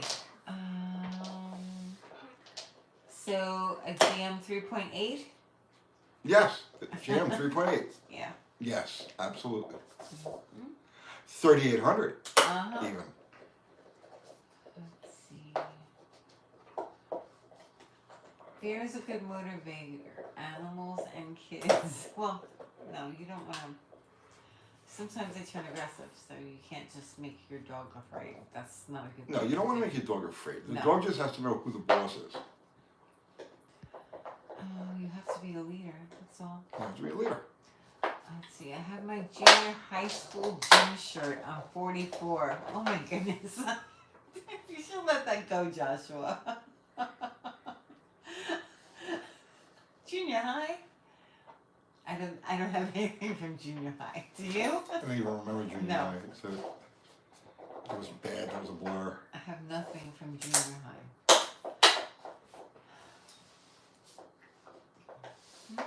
Dogs behave better than today's kids. Some of them, yeah.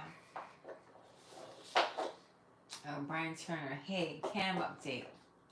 I had my cam reground by Argon Cam, installed with new melon lifters with the side milled for the better oiling. Runs great so far on startup. Good oil pressure. Cost $130 with ship. Wow, that's not bad at all. Oregon Cam.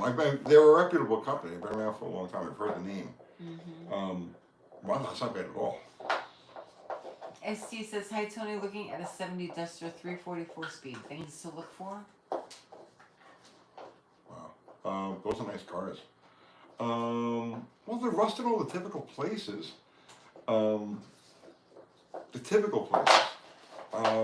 Biggest thing you want to watch out for on those cars is torsion bar cross member. You want to make sure you don't have any like blistering rust on the torsion bar cross member. That's a problem. Certain years A bodies, and right away, this a certain blue 344 speed Duster comes to my mind. Certain of your A bodies, the front frame rails are prone to cracking around where the bolts go. So where the K-frame attaches to the frame rail, it'll actually like shatter, right? It's weird. I guess it was a bad heat treat on, or a bad batch of metal, but I've seen it several times on 1970, 71 cars. And like I said, specifically, I remember one 340 Duster, 344 speed Duster that had that, where the frame rail on both sides was shattered around where the K-frame bolts are. So take a look at that. But no, those are great cars, man. That's a fun car. That's a really fun car. You won't get shot by a dog? No. No, they don't carry typically. Hello, Mark. Let's see. Mark is here. Mm-hmm. Let's see. Uncle Tony, do you play a musical instrument? No. No.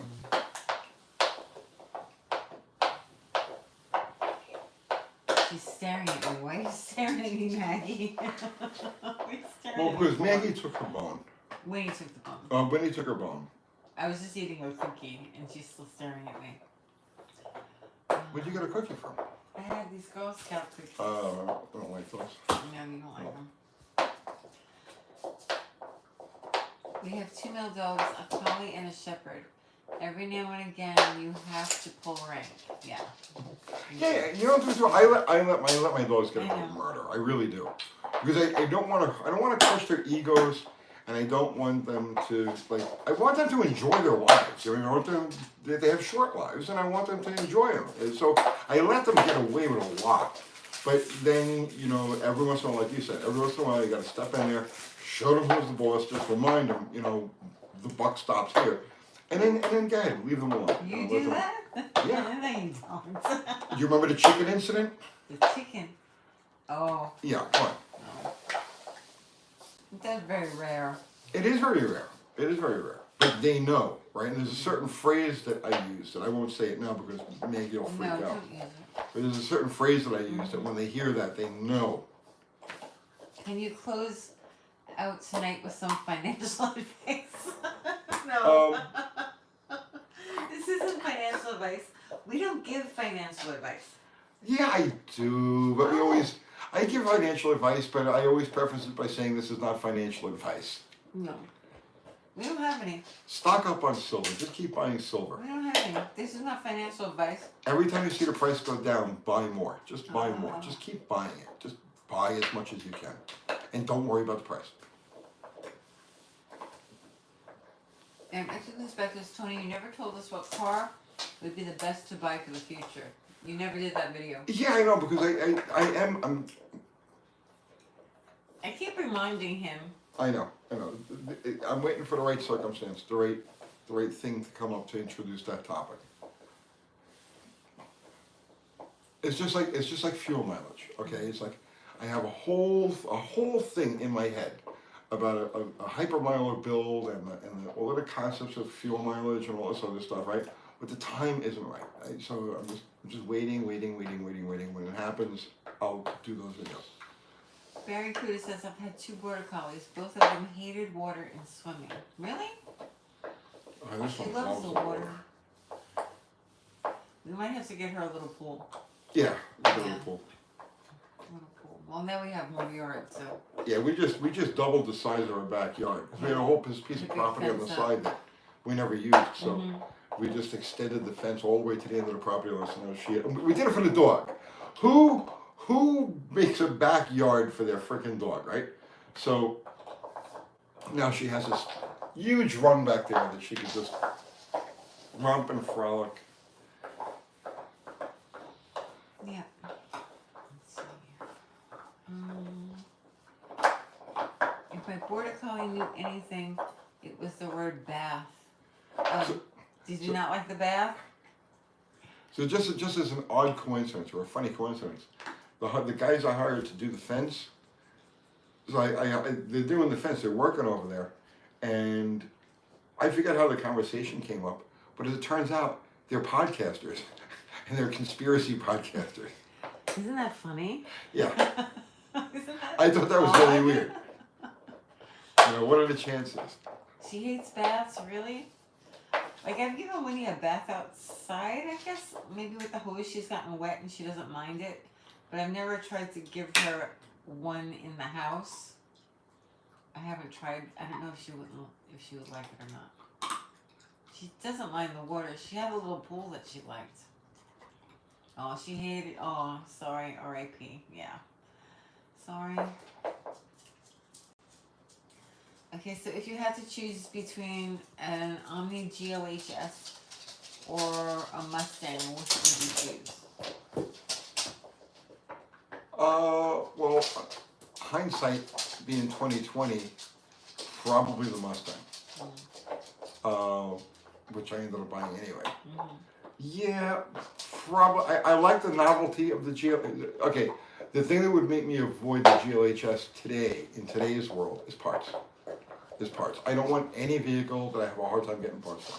So, or stockpiling parts for, or it doesn't have like a strong cult following, right? Like for instance, the XJs, right? I accept the XJs because they have a huge cult following all over the world. So parts and knowledge are available and cheap. Everywhere. Right. You know, I thought I had a bad connection. I thought I needed the master switch for the power windows. It was a bad connection, but that's beside the point. They're $16, brand new, right? It's like, and you can get them anywhere. So that's to me that's if I get involved in a vehicle, the primary thing to me is that it has a huge enthusiast market, like a cult vehicle, and the parts are super available and super cheap. That's it. Those are my priorities. So using that standard, the GLHS is like out. That doesn't mean I wouldn't want to play with somebody else's, but I want you to have the hassle of finding parts and nursing it along when something goes bad. So you aren't going to tell us here, Tony, we deserve it. I'm not telling anybody anything. I'm keeping my secrets. Zero says podcast, mostly nonsense and jibber jabber. This is a lot. I love podcasts. No, podcasts are pretty good, man. They're pretty good. I enjoy them. And I want to do a podcast that people will enjoy. You know what I mean? It's something that you can listen to in the car or you're going to go to sleep or whatever it is, right? I want to do something that's got some value, you know. And maybe that's why it's taking me so long to actually go ahead and do it, because I'm still trying to figure out what that value is. And when it clicks, it's like, bam, we'll be right on it. Hey, Winnie. Who's my good girl? Come on, Tony. Who's my good girl? She's a good girl, for the most part. Yeah, so you're not going to tell him? No. No, he's not going to tell you. Conspiracy theory is now called spoiler alert. Yep. Or Stevie will send you a super chat. Thank you. Let's see. I'm trying to heart it. Why is it not letting me heart it? Oh, there we go. Any experience with the Pontiac 8-lug wheels, like on a 63 Catalina? Other than taking them off and putting them back on, no, I don't have any really. No, nothing of any insight. Yeah, I was turning wrenches as a mechanic in the 70s. They weren't that common, but they were around. You know. Zero says it's just talk radio. Yeah. I guess, yeah. Yeah, except that it doesn't come over radio. Right. You know, so. And you can pick what you want to listen to. Topic-wise. Yeah. We're topical. Yeah. Well, that's what it is. Talk radio is. Mm-hmm. Talk radio. You know, depending on if you have 10 stations, let's say, you know, of talk radio, you kind of have to pick whatever is available there. Where a podcast lets you pick from the topic. I found a Border Collie podcast. Did you? I'm sure there's a bunch of them. Yeah. Well, I like to listen to them because I'm hands-free and I don't have to concentrate or watch anything. I can do stuff. Right. As I can work and listen to it. Yep. Oh, my phone's going off. Let's see. Misty Fuel says thanks. Kim Mogensen says time is 20 past 4 in the morning here in Denmark. Nice. Well, you were up early. Have a great day. Well, maybe they're up late. Or maybe they're up late. Sweet dreams. Sweet dreams. Either way, man. Nice to have you here. Yeah, thanks for stopping by. Staying up late to join. Okay, staying up. Okay. Well, you better say something important now. If I in Denmark, staying up to listen to. I don't know how to speak what you're Denmark saying. because I would like to give them something in their native language. You don't know how to speak Denmark?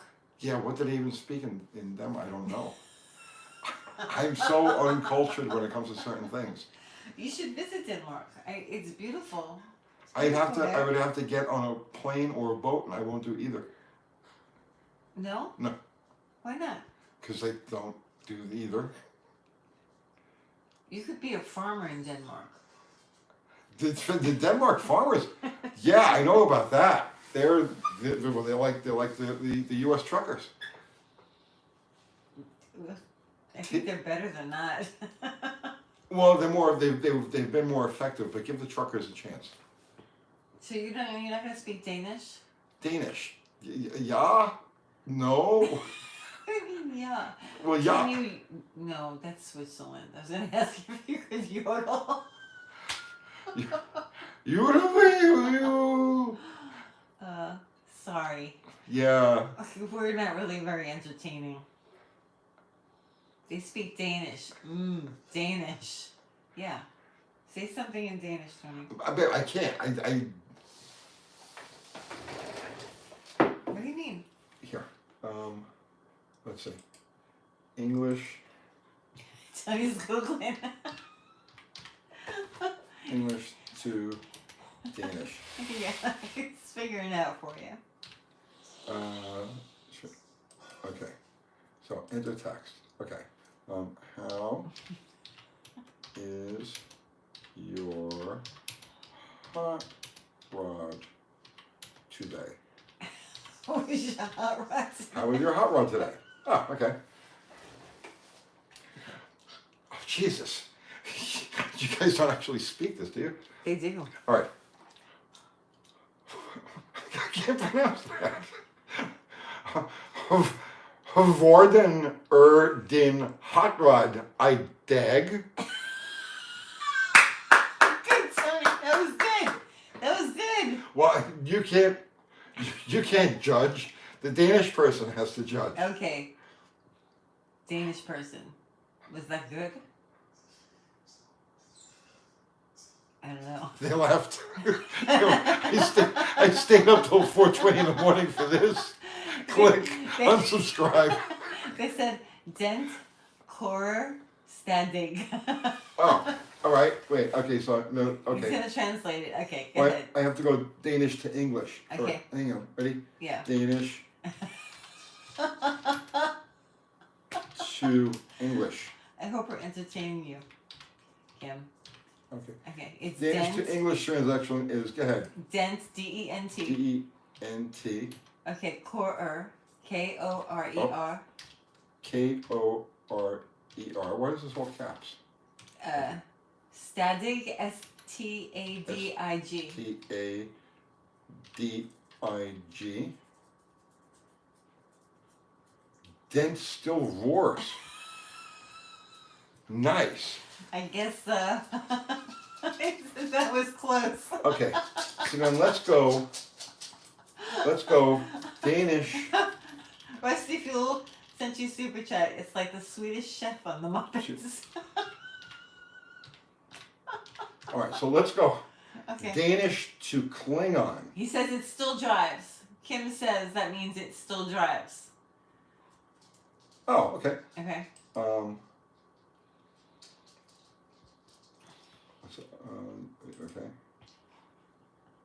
Okay. Good to hear. To hear. My Danish friend. Okay. And translate. Okay. So this is Danish to Klingon. No. Kuchko ein Rur Danti Vitkaj. You have to do it in English. Oh. English to Danish. Oh, where did the I don't Klingon? understand How did the Klingon get involved in that? Yeah. Sorry. I guess every time I start doing translations, it automatically defaults to Klingon. I don't know why that is. All right. And I'm not a Trekkie. No. Not even a little bit, no. honestly, but. Danish chocolate is good. Yes. It's very good. It's very good. Do you have beagles in Daneland? Of course they do. Why wouldn't they have beagles? I don't know. You're like like you think that they don't have beagles there? I don't Of course know. they have beagles. They're just like us. Come here. So What is Kim that? Morganson says, yeah, they have beagles. ABBA was Danish. ABBA was Were they? Danish. I thought they were Swedish. Or Swedish. I don't know. Isn't that kind of Kim- the same thing, though? Kim was ABBA Danish or Swedish? What's the difference between Danish and Swedish? Isn't that kind of like the same? Yeah, they were Swedish. Swedish, they said. Yeah, Okay. they're not Danish, no. But like in my mind, Danish and like Swedish is like the same as like Texas and Oklahoma. It's like they're kind of the same next to each other. Kim, are they the same? I don't think they're the same. I think they're very different. Both Scandinavia, Kim says. Yeah, they're both Okay. Scandinavia. And they don't speak Klingon in either country. I don't think so. Yeah. Okay. You won't like Scandinavia, Tony. It's too cold for you. Oh, it is cold. Yeah, I don't like the cold, but the people always seem very nice. They're very nice. Yeah. And they had some real badasses. Yeah, like who? You know, your Viking warriors and stuff like that. Right? Yeah. Yeah. They had people named Thor. They didn't have people named Thor. I Sure they think did. their god was named Thor. Okay, well, just the same. Yeah, they didn't have people named Thor. Well, you tell me there's nobody's ever been named Thor? Well, I'm sure there are. Okay. I'm sure there are. I think that we're very not educated. They had battle axes. We're dumb Americans at this point. What is more badass Believed than in Thor, right. Kim says believed in Thor. Yes. what is believed more in Thor. badass than a battle axe? Um, It's just an axe. It's an axe that you go to war with. I mean, that's, you know, everybody else is messing They around don't with, do that with now, knives and, right, you know, no. It's like you really, really want to kill somebody, use a battle axe. That's badass by Okay. anybody's standards. I'm gonna get you some books that you I don't can need books. study I'm far over too the next old. week I don't so need to you can absorb any more learn culture. about Denmark.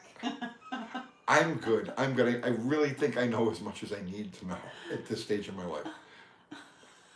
I'm so sorry. No, you can learn more. It would be good. No, if you You put can broaden your horizons. no, I'll learn something about Danish history, and it'll end up displacing like something like a degreeing a cam, or you know what I mean. It's like no, I Kim can't. says, I can't yeah, do that. multi-purpose weapon. Yeah, that's Battle axe. awesome. Yeah. We don't have those here. I don't think they have them there either. That's where it came from. Maybe the farmers have them. No, the Vikings had those. A battle axe. That's badass. Vikings. Yes. Which Viking was I related to? Somebody the horrible? Clearly. Clearly. Someone the horrible. It's like, what? Axe is just awesome.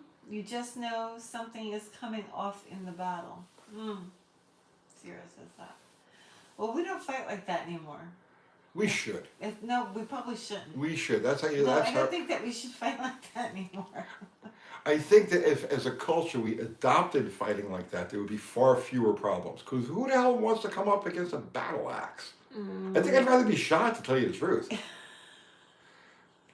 You Give me a choice between being shot or being attacked with an axe, okay? Kim says, yep. I'll take the bullet.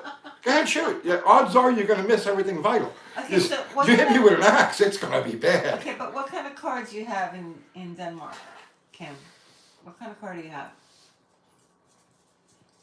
I hope he has something that you talk about. I hope so. I hope so. He's staying up late to join us. I know. Yeah, We- careful what you wish for, Tony. I agree. Well, we Don't prob- say things like that. We've pretty much given them the whole show to the stairs now. Oh, I want to know what kind of car. Lots of classic U.S. cars. Okay. Oh, I know, like the late 50s, like the forward look Chryslers are huge in Scandinavia. Oh yeah, in Sweden they're really Mhm. big. Yeah. Like the sea bodies, Before pre-sea bodies. pre-sea bodies. Pre-sea bodies. Forward look, 57 Forward through look, yeah. 61, 62. Mm-hmm. Imported the last 30 years. Oh, they were an importer. And they have a huge street racing scene there too. Yeah. Yeah. Well, maybe we should go there. No, I'm not going. We could take a boat. I have a hard time getting to Kentucky. You're so lazy. Just to let you know, we would be there. More in Sweden, yeah. There's more cars in Sweden, yeah. I'm there in spirit. Are you there in spirit? Yes. But like seriously, we could take a boat, and we could go. You could take a boat. I'm gonna do take a boat by myself. I'm not getting on a boat.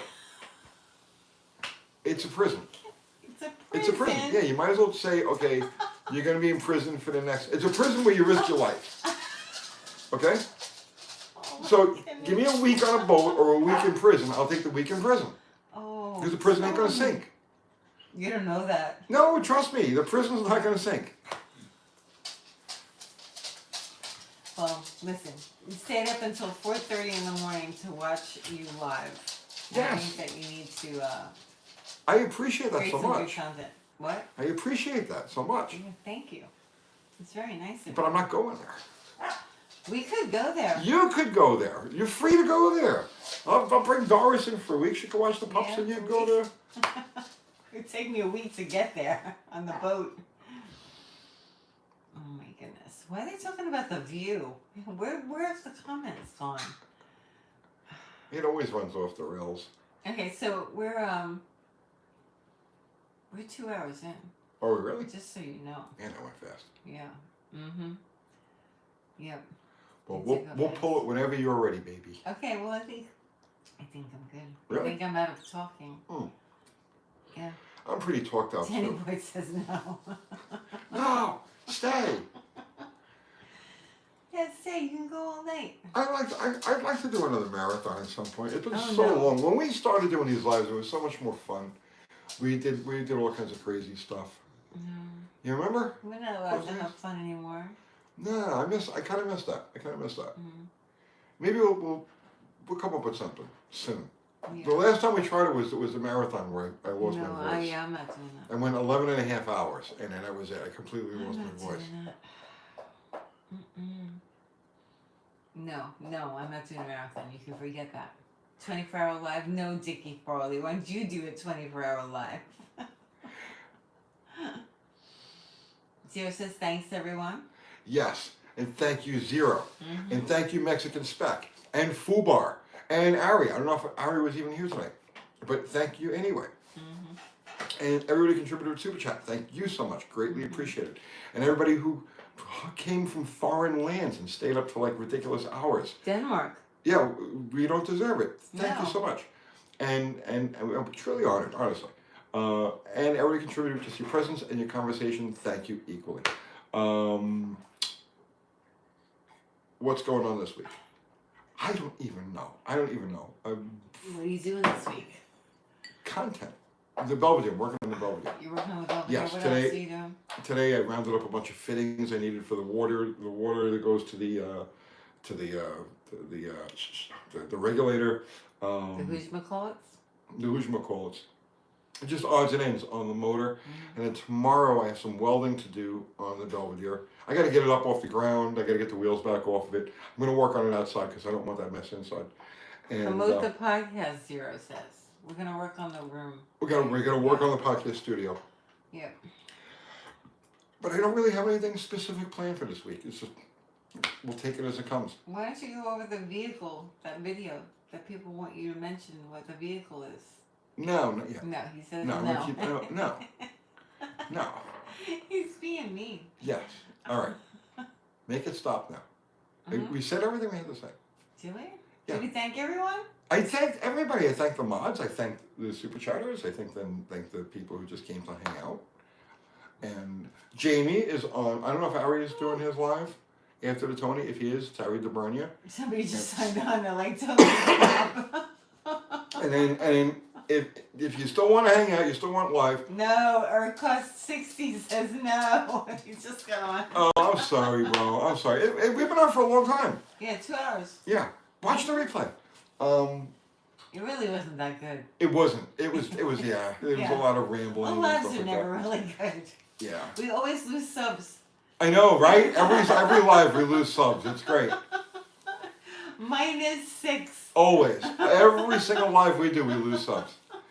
Without fail. I'm out of here. Without fail. What's wrong with these people? I'm not watching them. If you combine all of those subs we've lost doing lives, It's all of our subs. I bet you we've lost probably 10,000 subs Oh, at least. based on just the numbers that we lose from doing lives. We're not likable people. We're not. We're not. So that's it. I don't really have anything else to. Just whatever happens this week is going to happen this week. Okay, maybe Yeah. something fun. Maybe. Maybe. We'll see. We'll make it stop now. I All don't right. want to sit here anymore. Good night, I everybody. want to go inside. Good night, everybody. Have a great night. Have a good week. And you'll be around Wednesday, right, Tony? Yes, Wednesday with Kiwi. Okay. And go over to Dead Dodge Garage. Dead Dodge Garage. He's live now. Good night, everyone.